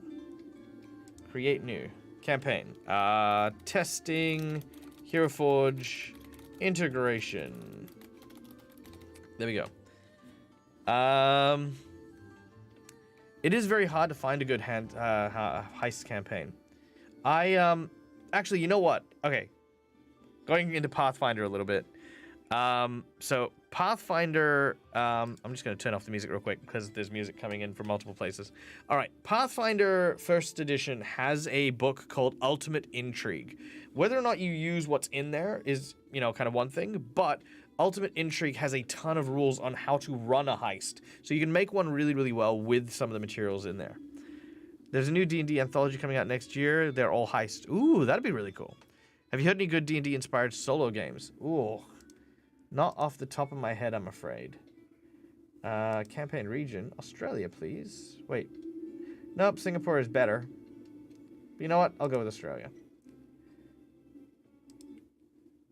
Okay, here it is. Ooh, it's so pretty. Here, Tailspire is so pretty. I wish you were easier to use. You're probably very easy to use for people who know how to use it, especially people who like give the codes for like locations and stuff.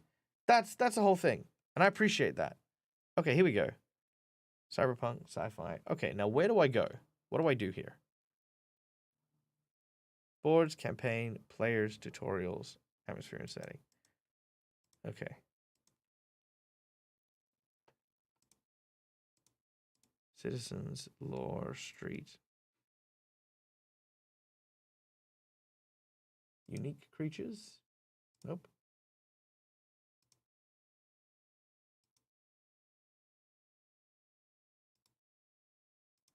Oh, link Heroforge account. Please put your API token there. Okay.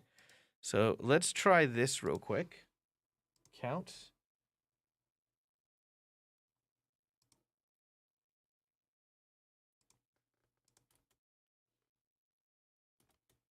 I think that's it.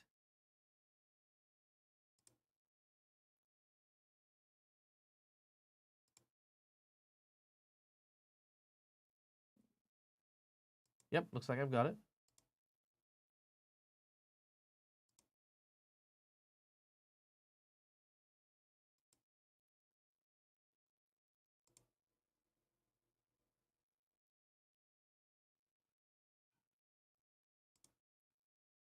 Okay.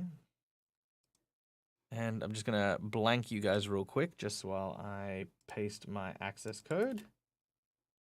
Okay, cool. That's done. Successfully attached Heroforge account. Cool. So it says that it is successfully attached my Heroforge account.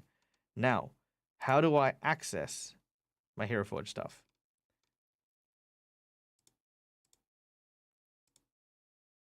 There's a goat. Come here, goat. I have a goat. Open library. Oh, there we go. Oh no, that's that. Okay. I don't want this goat anymore. Ooh, crocodile. Crocodile's gonna eat the goat. Oh no! I love that. Okay. Where are... Okay. But how do I open? It's not on the left list. It's not. Maybe I have to reset it. Maybe I have to reset it. Atmosphere settings. Players. Campaign board. There's a goose too. There is a goose.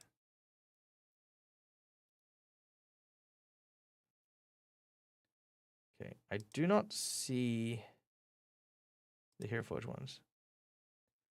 Oh, middle forward one. Oh, here we go. Here we go. Here we go. Okay, so that's the beta Heroforge thing. User. No, it will sync. Refresh. Aha! Okay. Okay, okay, okay. Okay, so there's the free stuff. Okay, but do I need to buy it? Why is it blocking me?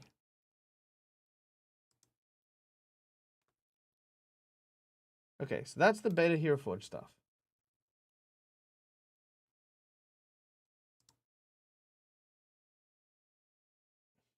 Oh, okay. So I have to download them. Oh, okay, okay, okay. So I do still have to buy them. So to clarify, I do still have to buy them. But then once I buy them, I can put them in here. Right. Sweet. So, okay, that makes sense. That makes sense. I'm with it. I'm on board. Let's download all these. Why not? No point not. So for those of you who remember, I actually did buy for my table the Through the Breach characters for the Christmas game I ran a while ago. And these were the Christmas characters that I purchased.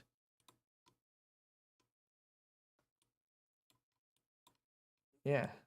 Check it out. So yeah, these were the Christmas characters I purchased. Okay. Now getting these guys in here was actually pretty painless. Can I? Oh, there we go. Yeah, getting these guys in here was actually pretty painless. It's very sensitive, but that's probably just me. How do I? Can I rotate you? How do I rotate you? Can I? Nope. I don't know how to rotate you.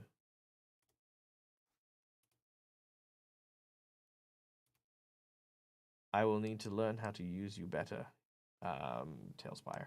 But yes, yeah, this is what I mean. It takes a finesse, which I do not have. There we go. Alt key to rotate. Okay, thank you. Ah, okay, there it is. Boom. Thank you. Okay, there it is.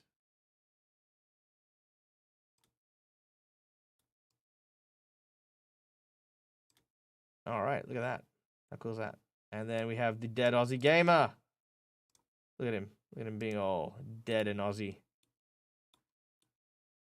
Yeah, that's really cool. Okay, let's get this floating creature. Let's get this floating character in there, and let's see what we can do with it. Okay, so I'm gonna go buy it. So buy the 3D digital, which is $7.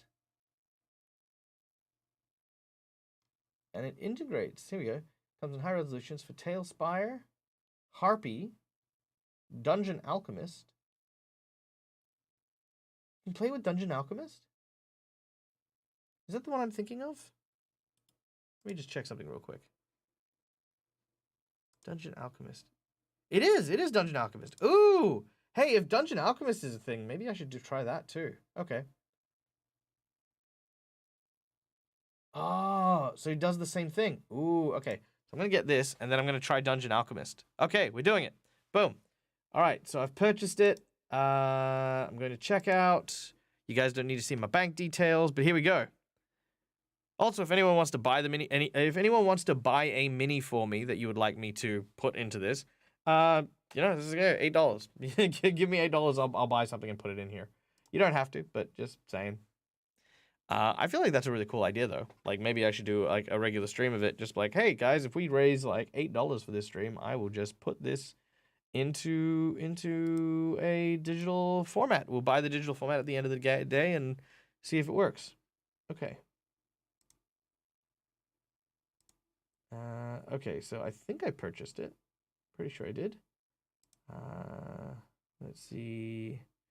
Digital codes, yada, yada, yada. Okay, it is processing. Also, I have, it's really weird. I also have the, oh, I've got the skeleton packs, but but shouldn't they also be there as well? Why aren't they there? Yeah, that'd be probably my biggest concern. Oh no, here we go. Ah, okay, they are here. They are here. Okay, so all the packs I've bought as well are here. So I bought the cultist pack, and so I can actually download the cultist from the cultist pack. Ah, that's really cool. That is super cool. All right, so there we go. And then we have this bad boy. Look at him. Boom. IR cultist. Roar. I love that. That's so cool. Okay.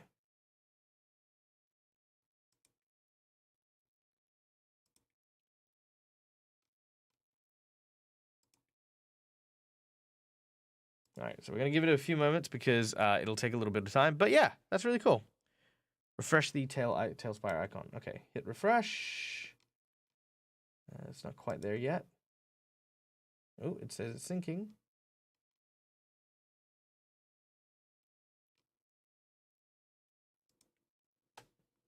Here we go. All right, we have the white mage right there. All right, let's see. Looks like the floating orbs come through. And it did. Look at that. All right. Now, I wonder if, as a curious thought. No. Okay, so any light source that you create in on the mini only impacts the mini, right? It will not impact other minis that are in the vicinity.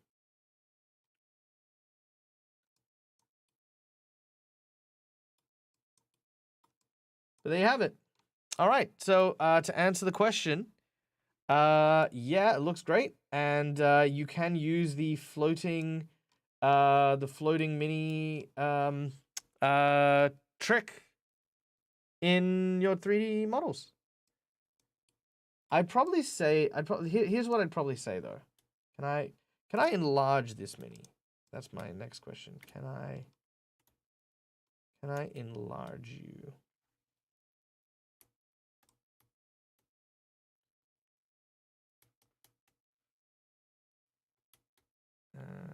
Enlarge.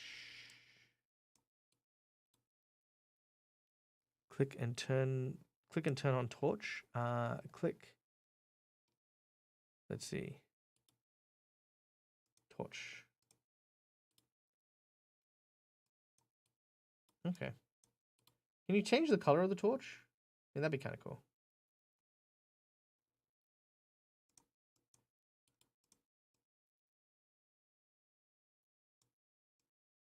Yeah, there we go. Yeah, that's really good. That's kind of cool. Morphs enables flying. Ooh. Hey, that's cool. Morph. Ooh, actually, I wonder if I could morph into something. Let's see. Nope. Morphs into... How do I add a morph?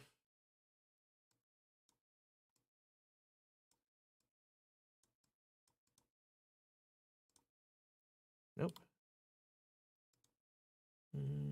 That's okay. I'll figure some stuff out. Hide. Oh, unhide. Okay, cool. How do I see it if I hide it? Can I... Okay. Maybe I'll figure that out as well. All right. So there we go. We've got our floating orb person. We need Atlas and Salazar in here. Yes, no, that's true. That's true. Hey, Sparky, welcome in. This is Tailspire. This is Tailspire, a virtual tabletop that allows you to use Heroforge miniatures on a virtual board. Okay, let's now, because I love that, exit to desktop. We will, yes, we will quit. We won't save this one, but let's now check out. These are all the packs that I've got. Let's go check out if we can do that in Dungeon Alchemist, because that is also going to be, that's very exciting. Dungeon Alchemist.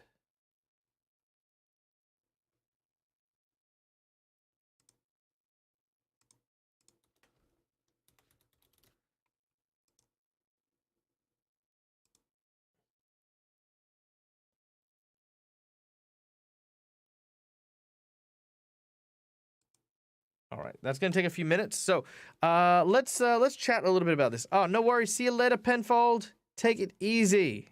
Hope you're doing well. It's 2 a.m. Wow. Yeah. Okay. Yeah. Go get some sleep. And thank you for the gifted sub. Thank Mister to B Town. Hey, thank you so much. All right. We need an Atlas and Salazar. For those of you who don't know who Atlas is another one of my rather iconic characters. This is Atlas. He is unbreakable. I made a character who was basically just AC incarnate, and so this was Atlas, very very big fella. There he is, right there. Look at that, boom. So this was Atlas. He was an Aasimar Warforged. Because I thought, why does Aasimar have to, why do Aasimars always have to be like human and stuff? So I was like, what if there was a Warforged who was fueled, literally fueled and powered by angel blood, and that wouldn't that make him an Aasimar? And so I made Atlas. Then we played a level 20 game, and I got to reuse Atlas, and so I made Bismarck. And Bismarck was Atlas at level 20.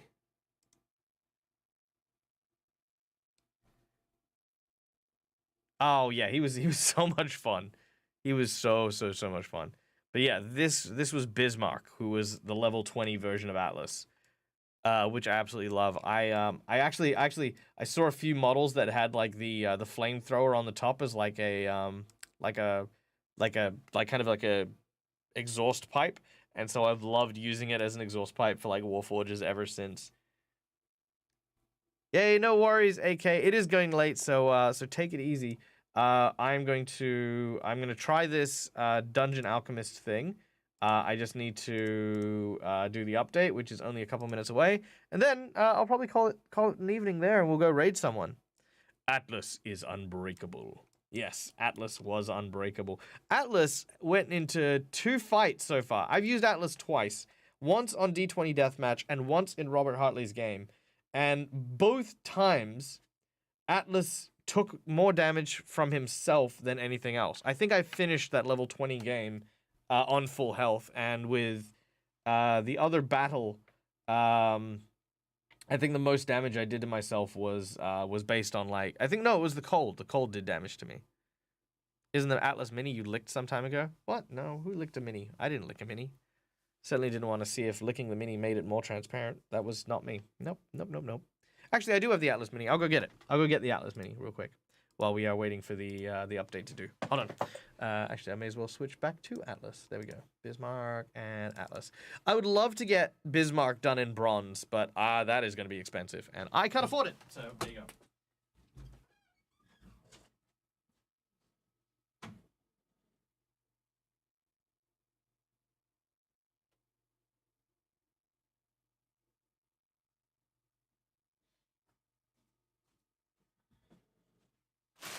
Okay, there we go. That is...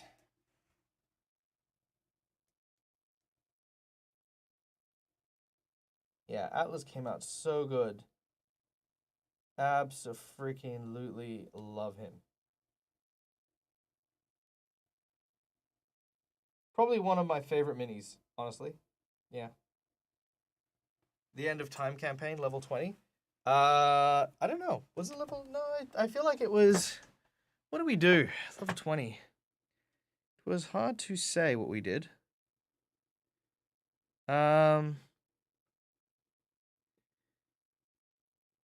What did we do? God damn it. Oh, that's terrible. Why can't I remember? I know Rob was the GM.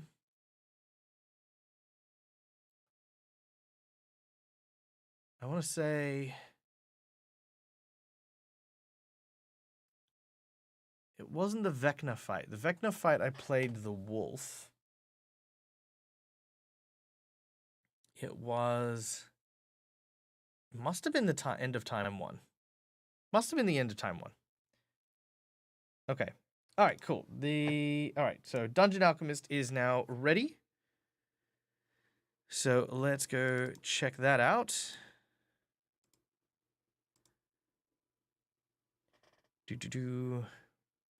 Oh, thank you. Atlas does look amazing.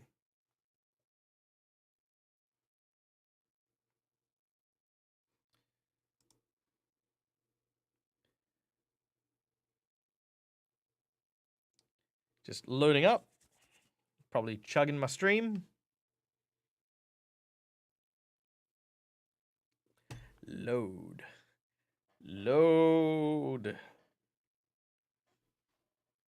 I believe in you. I believe in you.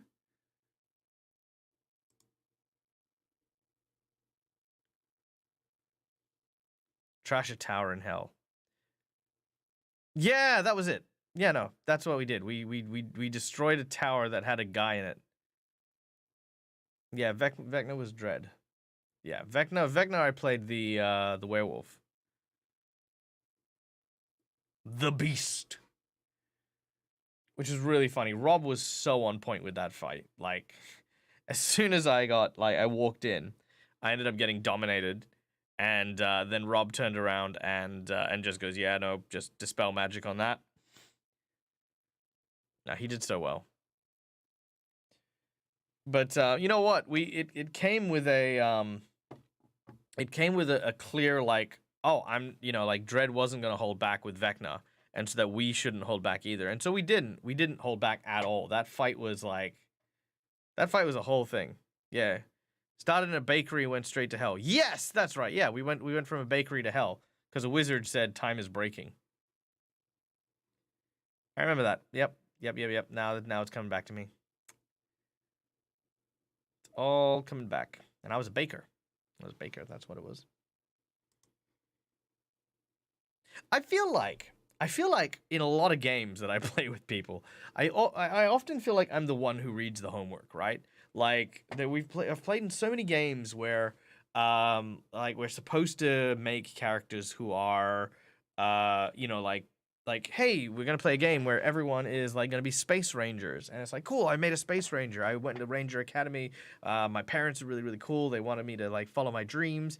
I felt nauseous, like in like motionless gravity and stuff, and but I managed to overcome it and become like a cadet, and I'm very happy to be here.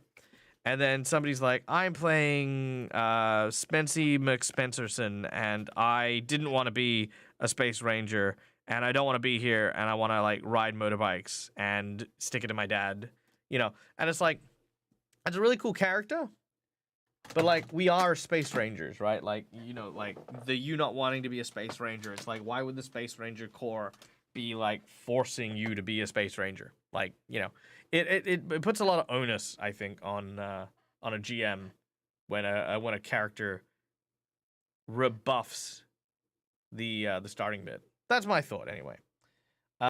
Ooh, some updates. Cool. Quality of life improvements. Very nice. Okay. Cool.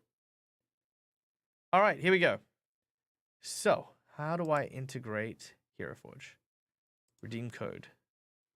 Activation key. Let's try that. Probably not going to be it, but let's try it anyway. Nope. Okay.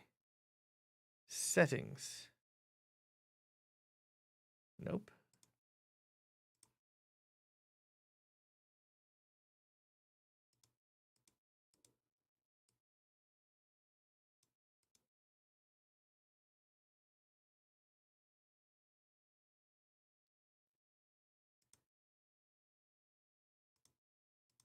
Well, it says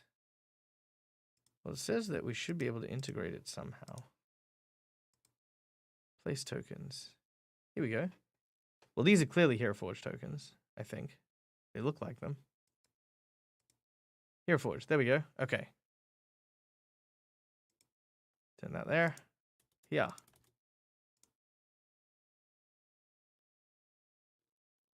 And you get some free tokens when you do it. Nice. Okay. So Dungeon Alchemist is really cool because it is like literally an AI generator for oh, that's cool.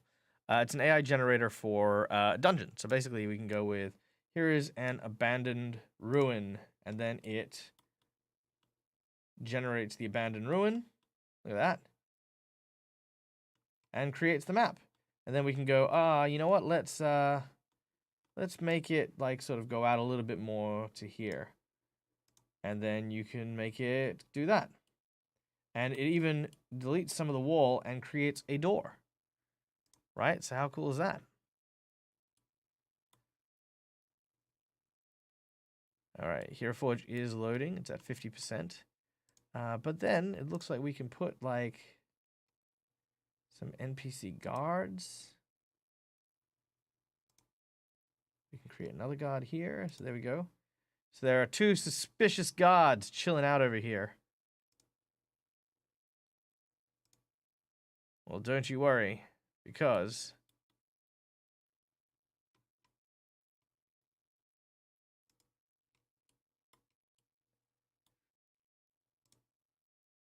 we're at 80%. Come on. What else can we put in here? The druids, the priests. Okay, so these are the basic ones. Come on. Buffering a lot. Oh, I'm sorry. I'm sorry. Google is my friend. Google is my friend. But you know what? I do this all the time. I play games on hard mode without reading the tutorial. I dive straight into programs without reading the instructions. I love puzzles. I love figuring stuff out, and that's something I don't know. I just if I can figure it out, then I enjoy it. It's fine. Yeah, this is Dungeon Alchemist. Oh, it looks like it's done. Space Shark! What's up? Welcome in, guys. How you all doing? My name is Michael, the Dead Gamer. We're playing with Heroforge, and we are integrating Heroforge into a couple of programs. So Heroforge is a bit of kit, which let me show you this real quick. Boom. It's a bit of kit you can use to make 3D models of your Heroforge characters, of your D&D characters and stuff like that. And we are putting them into, we're exploring putting them into, right now, Dungeon Alchemist, which is a map-making program. Which is lagging. Finally got to raid. Yay! That's true. You feel well, that's okay. Look, it's not about the raids, mate. It's about just having cool people. About having cool people that you get to hang with, and it's so cool that you get to hang with us. So there you go. It is taking a while, as you can see. It's still loading. It's saying 100% for like a while. I seem like a fearless GM. I am a fearless GM. I fear nothing. I definitely see. The thing is, I love relishing challenges. That's like kind of a big thing for me. Is I want my players to challenge me. I want my stories to be a collective story between myself and my players as well. Like, I don't want to just, like tell my players how to play and what to do.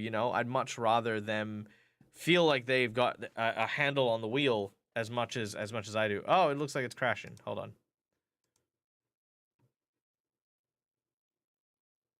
All right. Well, as cool as Dungeon Alchemist is. Oh, there we go. Oh, yay. Okay, looks like you just managed. All right, cool. Looks like we've just managed to get in. All right. Sweet. So now we take our Dragonlance Mage. Okay, interesting. Okay, so here's an interesting thing. It looks like if you put them into Tailspire, you do not get the bases. So that's super interesting. Can I...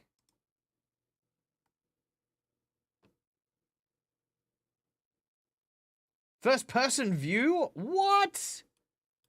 What? Oh, that is dope. Oh, I'm freaking happy about that.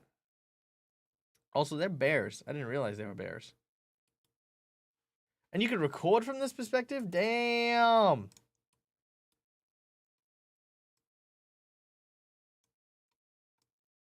I don't know about you, but I'm freaking happy. Look at that. Holy crap.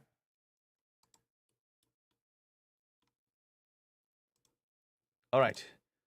You walk into the tavern. There you see the dead Aussie gamer. All right. Listen here, you bear. I'll tell you what. If you let me go, then that guy there is not going to murder you. And you tell your friend that we won't have any of this. I'm leaving. Oh my god! This is a fucking game changer, this is. This is a motherfucking game changer. Hold on. Hold on, hold on, hold on, hold on. Hold up, hold up, hold up, hold up, hold up, hold up. Hold up. Okay.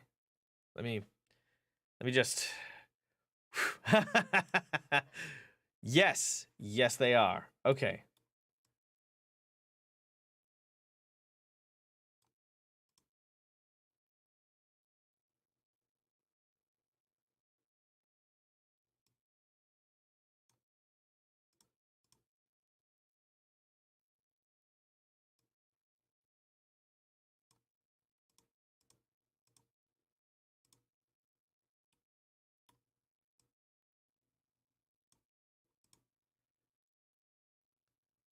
Please wait.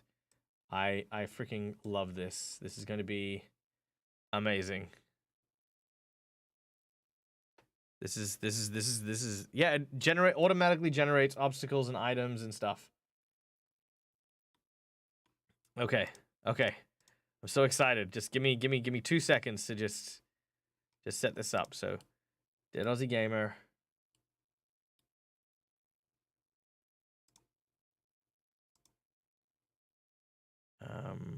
Where is it? Can I?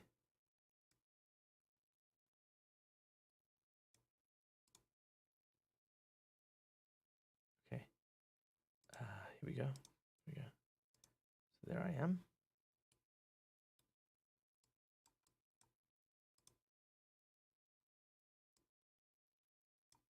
I don't want the candle there. Okay.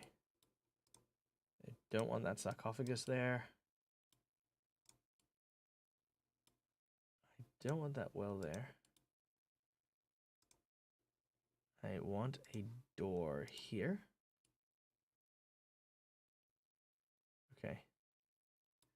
Okay. Then I want a cultist here. And a door. Let's see. Do I have the iron doors? There we go. We have the iron door here. We have an iron door there. And then we have, let's see, NPCs. Some goblins, some kobolds, some orcs.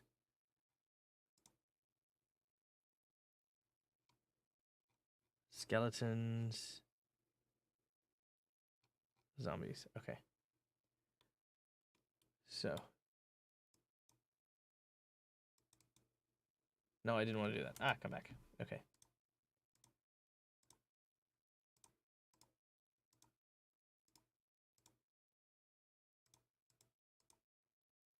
Okay, and then we...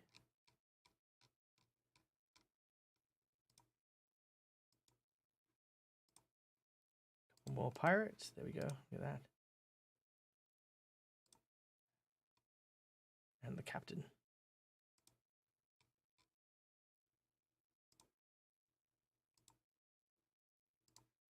Couple of taverny people.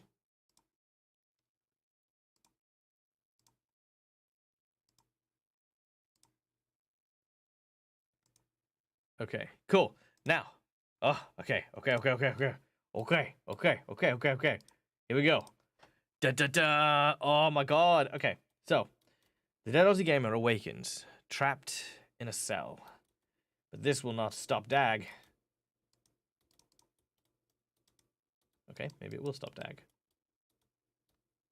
Oh, I can just walk through. Okay. All right then. Nothing will stop Dag, but he has no idea where to go. It seems as though the vast empty void of the abyss waits for him beyond these very walls. But no matter, no time. A party summons, and again, through the wall. He hears a noise at the end of the corridor. I'll see this one opens. Oh, maybe I have to actually put them as doors. Nothing in here. Okay. Oh no! Villains! I will attack you. Yeah, take that. Yeah, take that. Ah, oh god, that's freaking terrifying. Oh my god. Okay. Whew. I think I escaped them. There's a pillar here. But look, a secret door. Oh, I can't get to it. There's a guy in there, but he's trapped because there's a pillar there. Which means I can go here. Aha, no pillar. Which means we can go talk to this guy.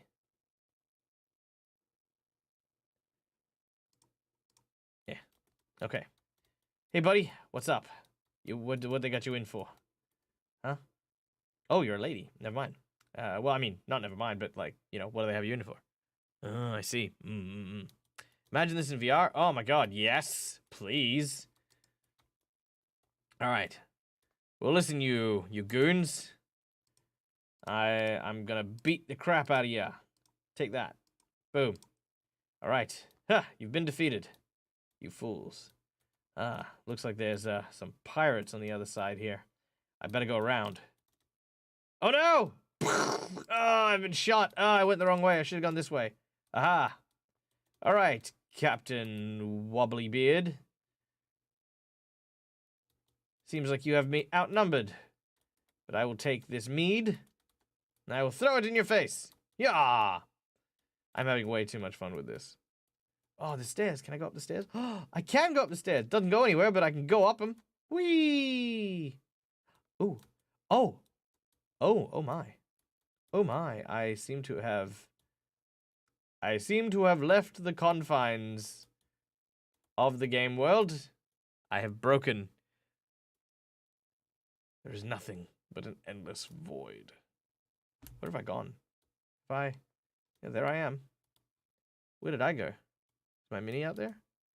What happens if I build a room out there? I'm dag breaking games already. There's a castle over here. Boom. Is that where my mini is? Will he show up? If there's stuff there? Maybe. Who knows? Oh no, there he is. So I must just warp him back to where he was. Yeah. Okay. Captain was ripped. Yeah, Captain was ripped.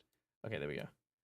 So now if we go here, we go there, and we go. I can go here into the castle. Yeah, my castle. Okay, but the question is do I then move? I do move. Okay, good. So it does move me. Okay. Can I invite players to this is the question. Terrain. Ooh, change terrain. Desert. Some dunes, some cacti, dense growth. Oasis. There we go. Change terrain. What have we done there? Oh, I think I've chugged it. Oh my god, look at that. Hold up. Can I still explore it? Let's add a door so I can get back in some places. There we go. So door's there. Okay, good. Okay. Let's go exploring our desert oasis. Oh wow, okay. Wow. Oh, that's so cool. That's really cool. Okay, okay.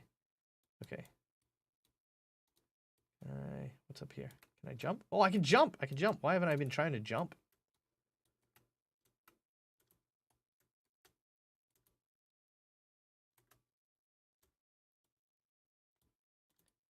Okay, so with these dunes, I should be able to jump into... Nope. Can I jump into it? Nope. Maybe from here. Yeah, I can. There you go. Boom.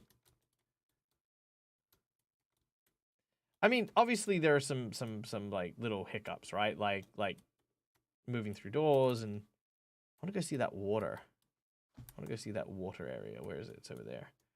I need a door. Give me a door. There it is. Boom. Door.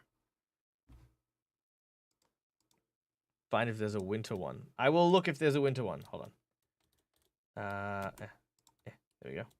Where's the water? Where's the water? There it is. Look at it. Oh, it's so pretty. Ooh, can I go? What happened? Oh, I can go underwater. Blah, blah, blah, blah, blah, blah. Yeah. Oh, that's so cool. Oh, that's so cool. Oh my god. This just got like a million times better. This is big. This is gonna be my day now. Oh my god. Okay. Hold on. I'm losing chat. I'm losing chat. Okay, hold up. Let's see. I love all this. Excellent. I'm glad you do, because I'm having so much fun. Is it static or can you rotate it? Rotate what? Let me know. Such a great tool for procedurally generated shots. Oh yeah. Oh yeah. No, this is great for one shots. This would be amazing for one shots. This is not Tailspire. This is Dungeon Alchemist.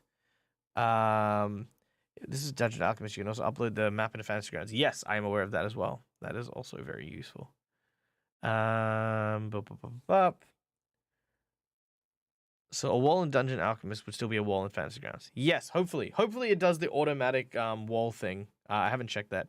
See you next time. No worries. Lurk away, Odd Bandicoot. We'll see you soon. Very soon. Dag will now explore the void.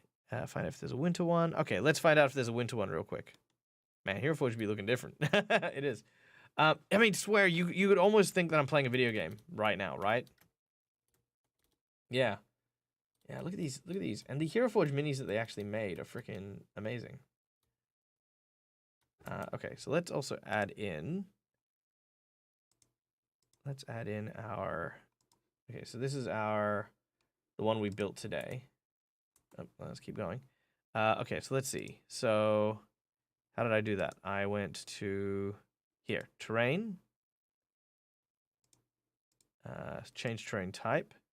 Forest, grasslands. Okay, so I'd say forest. Flats, vegetation.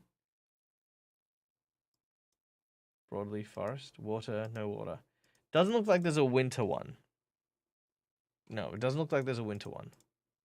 But maybe it's on the horizon.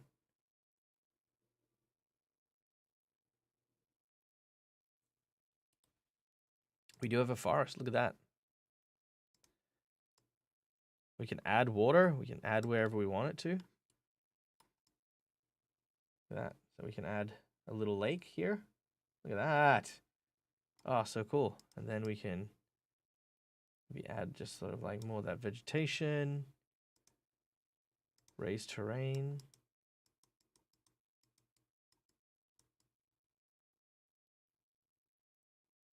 Create a mountain.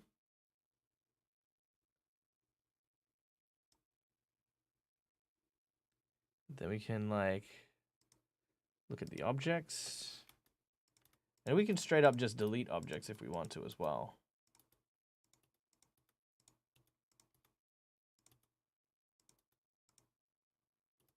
Okay.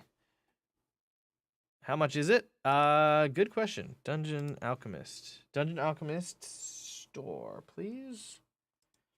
Dungeon Alchemist costs...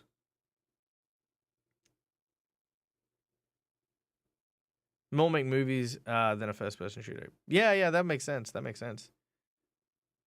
I mean, the thing is, I could run a Twitch Tales super well with this, I reckon. All right, so it costs right now it's in early access and is $64. I got this. I feel like I kickstarted this, which I'm glad I did. Yeah, so you got Kickstarter exclusives. Oh, look at that. Oh, my dragon statue. I can't put that up there. Boom. I can put that there, though. That's cool. Oh, got a dryad? Yeah, so these are some of the Kickstarter exclusives. I wonder if I can use the rocket launcher. That'd be kind of cool. There we go. Look at that. Celestial organs. Bonsai. Automaton. All right, there we go. We've got some stuff to play with. Thrown in there. All right, let's head in, shall we? So if we go here, and where did I put Dag? Dag is here. Okay, there we go. All right, sweet. There's my Heroforge mini that we made. Might get this on Friday, show it off to your players. Yeah, not a bad idea, man. Not a bad idea. Google thinks it is a video game. Ha! There you go. 45 US, cheap for a program like this. Yeah. I mean, I think this is... Oh, it's freaking not a thing, it's a wall. Okay. So there we go. Ooh, what's this? Play? What can I play? What do you do? So I can interact with stuff, but... Oh, there we go.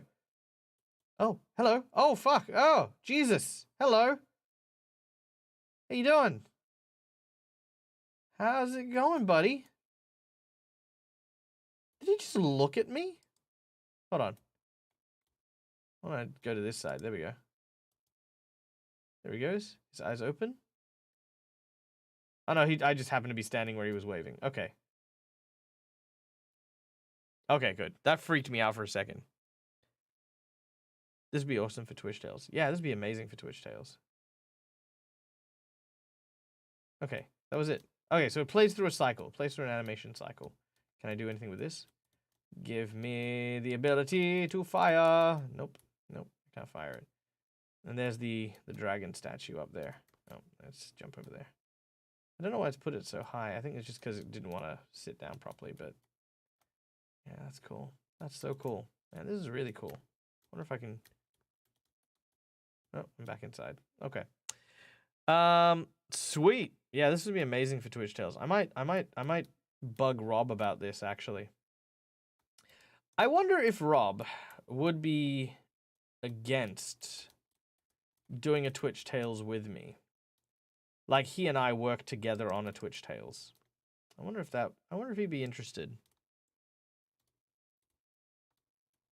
I wonder if he'd be keen on that. Because this would be amazing. All the things. All the small things. Ooh. Scary.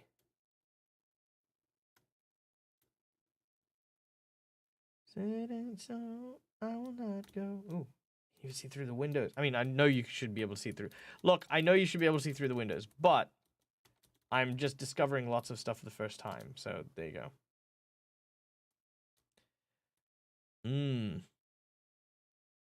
Okay. So let's so while we're looking at this objectively, let's very quickly weigh up some of the pros and cons. First of all, I think the game is... Oh, I think this is quite... Oh, can I actually... No, I don't want to...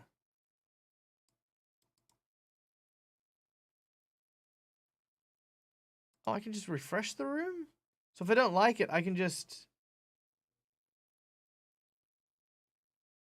If I don't like the room, I can just change it.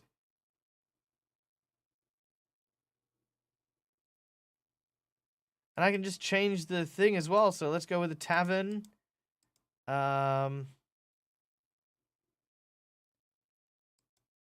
Tavern. Great Hall.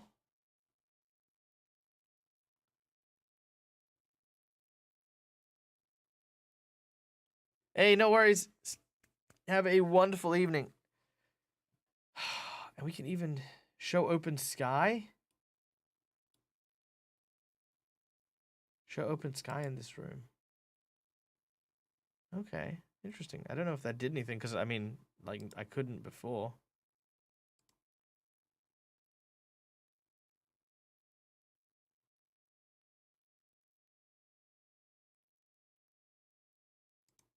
Okay, let's have another quick look here. I just want to see what that does, if anything. There we go. Okay. Let's go through here. Oh, okay. So if I'm in here, it's like a dark sky. But then here, it's like the middle of the day. All right, that's cool. Is that ham? That's meat. Oh, I love meat. Oh, it's a pudding, some pie, and some bread. There's a chicken. Some mugs. Oh my god, look at it. Look at it all. Look at it all, guys. Little flickering lanterns and candles. I can turn off the candles.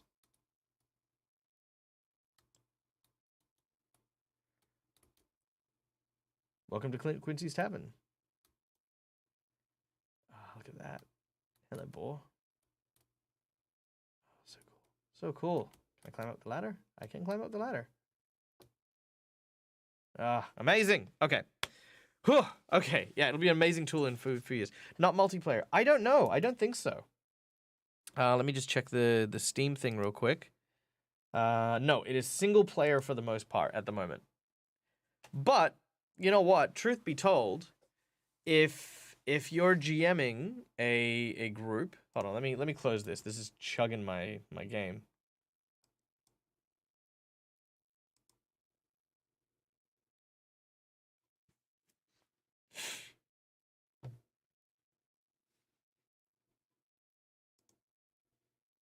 Bear with me.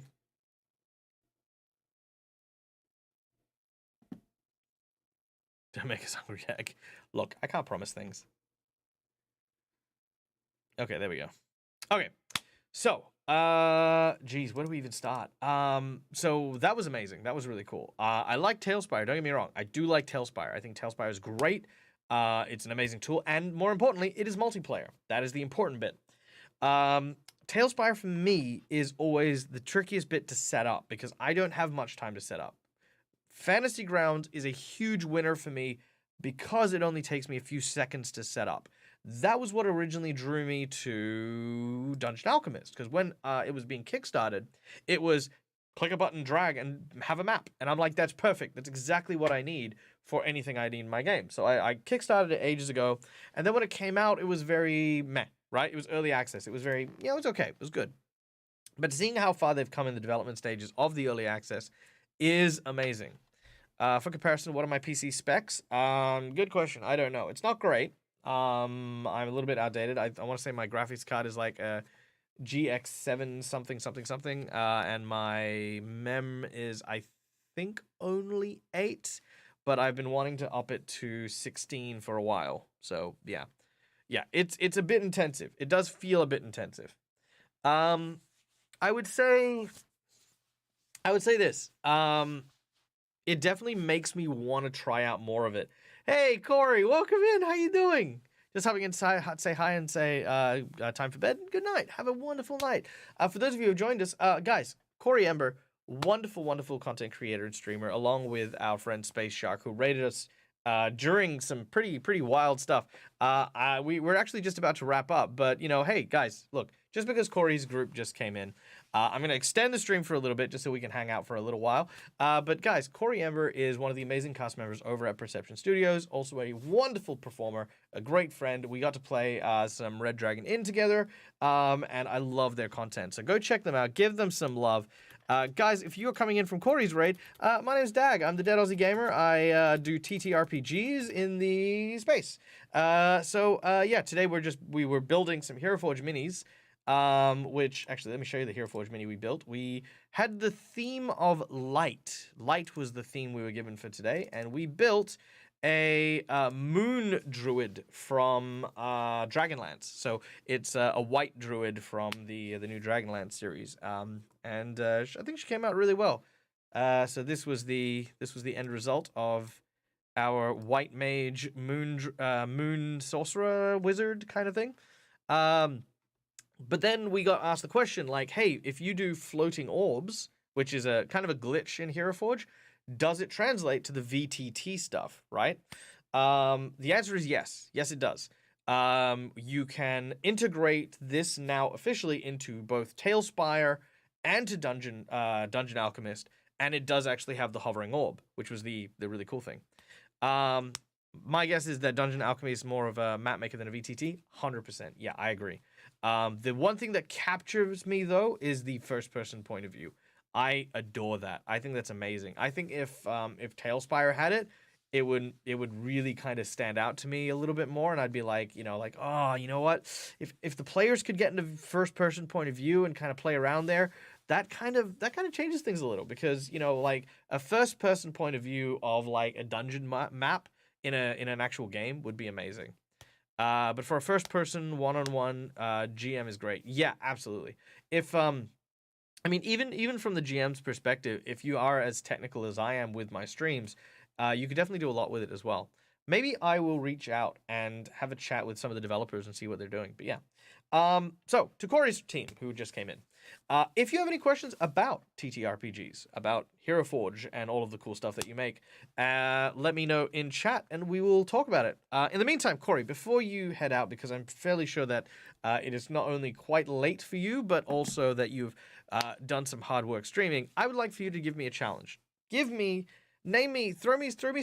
a word prompt, and we'll answer questions regarding D&D for as long as it takes me to create a Heroforge mini using that prompt. It can be any prompt word at all, and I'll make a Heroforge mini for it. Let's go. Let's do it. Have a drink first. Man, I've really got to make more time to do these streams. Like I don't do hangout streams very often. Most of my streams are like live plays. So, I've learned so much today. Like, it was not my plan. My plan was just to come out and just chill with you guys for a while. But now I'm like, my God, I've really got to look into Dungeon Fog. I've got to contact the creators and be like, hey, can I do this for you guys? So cool. Myth, I'm sure you do, but I'm going to see if Corey has one. If Corey doesn't have one, then we'll take a prompt from the crowd.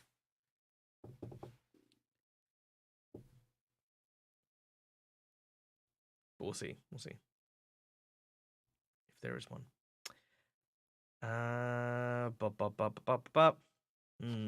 Unless Corey already bounced, which is fine.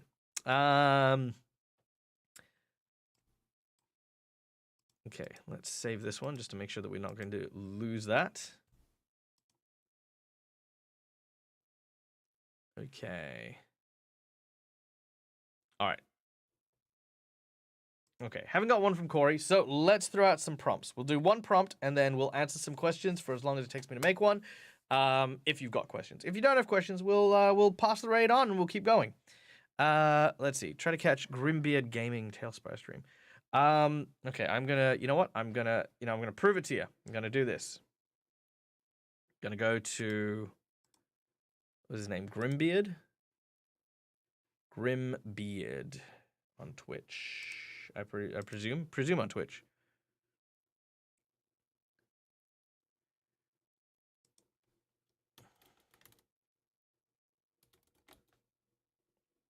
Grimbeard Gaming. There we go.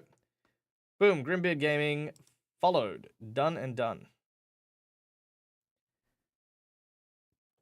Vortak getting Tailspire and Dungeon Alchemist. Freaking like a boss. Freaking nailing it. All right. A Rakshasa Augury. Rakshasa Augury, eh?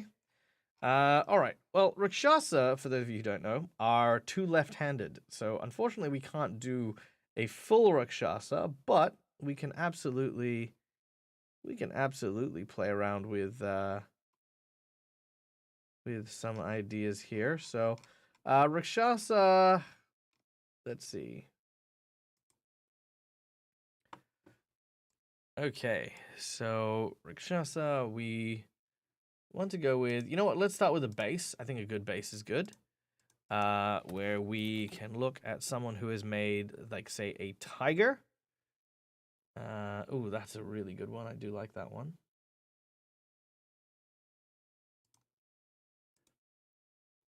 And what we can do is we can start here. Has Heroforge been a little glitchy for you upon changing characters lately? No, not really. Hey, K-Grams, how you doing? That's really cool. That's pretty dope. I think what I'd do, though, is I'd change the head back to...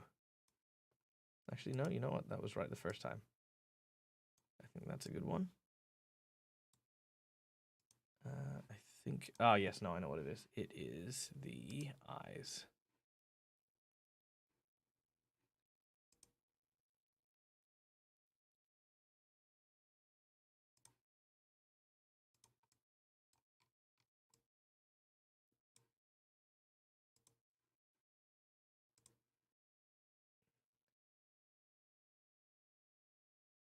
Okay.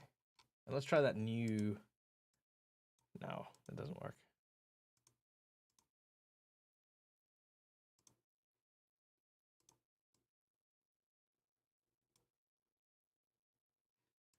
Okay, and then we can look at something like that.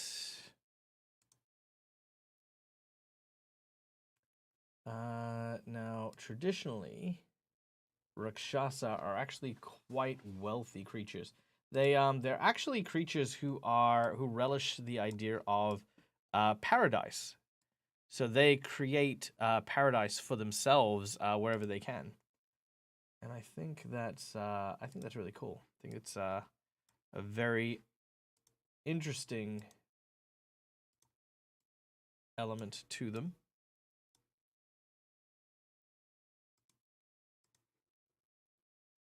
And yeah, so don't forget, guys, if you have any questions, ask them now because we are going to end stream directly after this.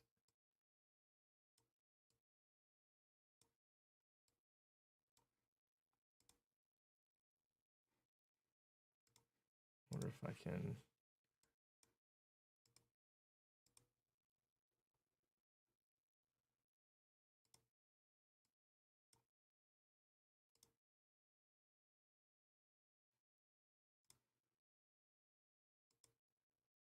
All right.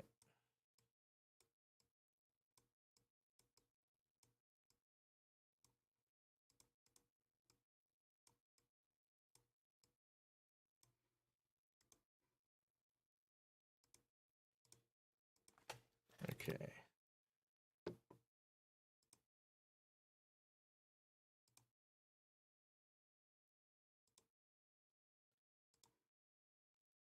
Okay. Bup, bup, bup, bup, bup.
Okay.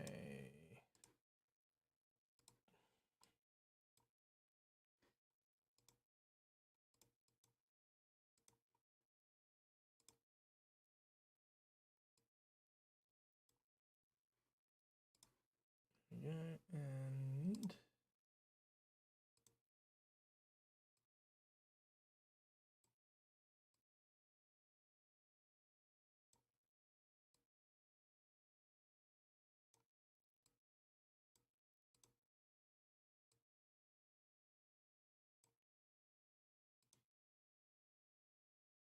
oh, I think that's good. All right. So we have our Rakshasa, who is drinking tea. And the augury comes in from the tea leaf reading. That's where we got. All right. Let's see. What else do we have? Any questions? Magus War Priest. Okay, so let's add a bit of Magus here then. Why not?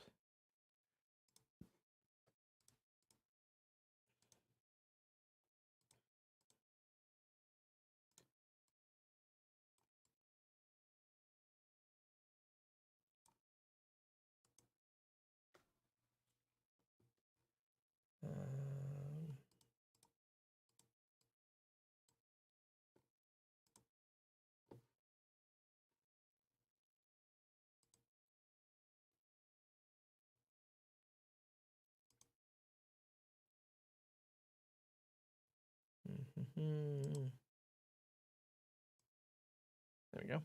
That's good. I definitely don't like the blue with blue, so let's add.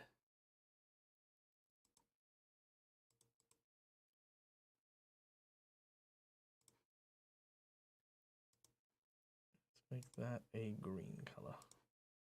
Beautiful. And that is not going to go well, so green and you know what? Purple. That'll do. Okay. All things considered, Dag, how are you? Heroforge is looking very cool lately. I'm doing well. Doing well. Busy as always. End of year is always a very, very aggressively busy time. But I'm doing well. I think with all the projects that are coming in, I cannot wait for them to kind of be on the other side of me. Not for any reason other than I think I think just some well-needed rest is on the cards for us. But I'm very excited for all the stuff that we got going. I've got some very, very cool projects lined up, which is always fun. And I want you guys to always be a part of it. I want, like, I'm going to Quincy's convergence thing next year, which is, you know, stressful, but like I'm so excited for it. And I'm also trying to save up to go to Gen Con, so I might be in America twice next year, and then at PAX as well. Then the following year, I'm hoping to get to the UK. So, you know, like, I guess we'll have to see if you know, if everything goes well. So yeah, doing super well. Are you going to run a Pathfinder First Edition in the near future? I am currently running Pathfinder First Edition on Wednesday night, so tomorrow night, which for whatever time it happens to be, I will write this down in chat. It is 9 p.m. AWST, which I think is like 8 a.m. on Wednesday for most people.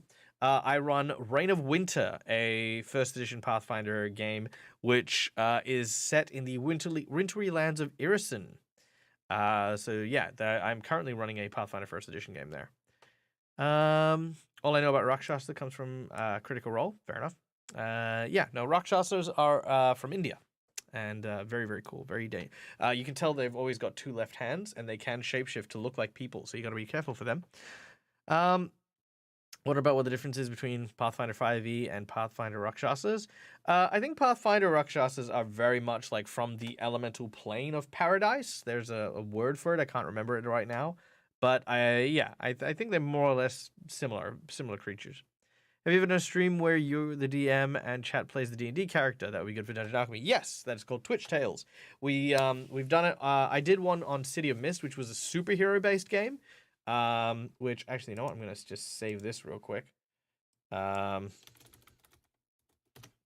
Rakshasa is saved. Also, I'm gonna share this with chat so you guys can have it as well. There it is. Boom. Okay. So yeah, we did a game called City of Mist where we played like sort of modern day characters who were where did I put it? Where would I have put it? Maybe under sci-fi. It's not under sci-fi. Through the Breach, Quincy's Tavern. Modern? No. Legendary Food Fight, Fantasy, Eberhard, Dragon Kitchen. What did I do with them? Where would I have put them? No. Interesting. I don't know where they went. That brings me sadness. They should be around here somewhere.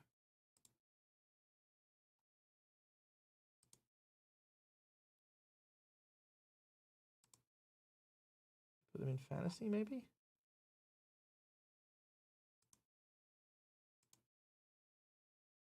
Oh no! Oh no, here it is, City of Mist. Whew. Oh, thank goodness. All right, I was like, I lost so many. Okay, so City of Mist is a game where you play modern day people who have been given powers by mythology and stories, as well as like legends and things like that. So this was our first character. His name was Francis, who was given the power of Victor Frankenstein. And he had the ability to, at first, use electricity, which is what he thought his power was, but eventually it evolved into being able to resurrect the dead. We then also had Charlie, who was our non-binary rock star, and they had the power of Nikola Tesla, who granted them power also of electricity, and they were friends with Frank as well. We also had lots of other characters who did more direct things, like we had Kiki, who was our Oni. So she had the power of literally an Oni who allowed her to like get stronger the more drunk she got. So Kiki was great. Kiki was a lot of fun. And we also had I got to play a character with Rob on a private game when we were trying City of Mist. With a character who was who got the power of Lu Bu, one of the Three Kingdom era generals, like the big warlord, and yeah, that was my character there. He was freaking awesome. I loved this guy. Yeah. But yes, I think Dungeon Alchemy would be amazing for like the Twitch Tales format stuff. Decks are creative. You have a great eye for this. Ah, thank you. You're so cool. You're so kind. Ferulinian Rakshas's thumbs are on the other side. Oh, okay. So their palms are always down. Yeah. Yeah. Okay. Fair enough. Fair enough. For a moment, I thought Dag was going AK-47 War Priest. All right. All right, now I have something to look forward to. Awesome. I'm glad. I'm really glad. I'm so happy, right? Like I think there is a lot of stuff that I could do with this, and I cannot wait to try out more Dungeon Alchemy and Tailspire. Yeah. Yeah, I think what I might do as well, like I said, is I might reach out to like a content creator friend of mine and see if I can do it as part of other people as well, you know what I mean? And that way it's kind of like a it's not one person trying to solve the whole thing. It might be like me and Rob doing it, and Rob runs the Twitch Tale, but then I run Dungeon Alchemist in the background, and I create the dungeons and stuff like that, and then run the board, which would be a lot of fun. And then we could even do voices and like interchange and swap around. You know, there's lots of really cool things that could happen there. More familiar with the Ferinian ones? Yeah, yep. All right. Well, ladies and gentlemen, boys and girls, and General who just arrived, General Davis, nice to meet you. Nice to see you. I hope that you are doing well. We are just about to end the stream, actually. But, guys, thank you for coming and hanging out today. We hope that you enjoyed yourselves. If you did, again, consider hitting that follow button. I mean, it's a free button. It's people don't want you to know this, right? But the button for liking a content creator is like completely free. And there's no obligations apart from to, find them and have fun. In addition, guys, big shout out and thank you to everyone who came in and raided today. To Dice Legends, our dear friend, Space Shark, Corey Embers. You guys are amazing. Thank you so much. And if you guys get a chance to, please go check out their content. Can you share the link for the glitched floating orb, please? Yes, I will do that right now. And in addition, guys, if you want to, please go to our Discord. Now, look, I'm not gonna lie to you guys. The Discord, I always read, but I very rarely respond to, only because if anyone knows my schedule, I'm always doing stuff. But if you at Dead Aussie Gamer me for things, or if you kind of like say, hey, there's a channel literally for asking dad questions, you'll always get my responses there. But it's also a cool hang because there's some cool people there. They share Heroforge minis. They talk about their favorite streams, and a lot of my friends who are content creators promote on their channel as well. So if you want to see some of the guys that I've worked with doing other things and being cool people, then yeah, consider coming and hanging out on the Discord. Let me just get this share link for you. I completely forgot how to do it for a second. All right, there you go. That is going to you. You guys are most welcome. This has been an amazing stream. Thank you guys for inspiring it. Not only the character, but also going and playing around with some VTTs today. So there you go. There you go. Thank you guys. All right, let's go and raid. Who is out and about? Who is doing stuff? Rating. Oh, No Man is doing some stuff. Looks like No Man is running the game. Love that. Yeah. Oh, actually, hold on. Let me.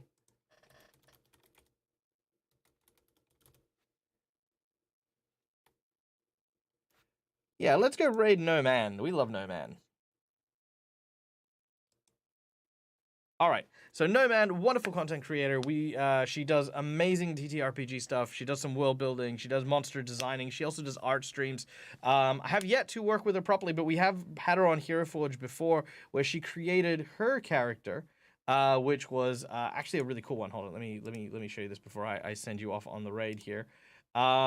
She made this really cool character based on her Into the Abyss game. Here it is right here. Once it loads, this is Hemlock. Look at that, absolutely amazing. And we got to 3D print her her kind of moth-inspired fungal fae, which is really cool. Very interesting character. All right, thank you so much, everyone. We hope you have a wonderful day, and till we meet again, as always, from me to you, game hard or die trying. Good night, folks. Mwah.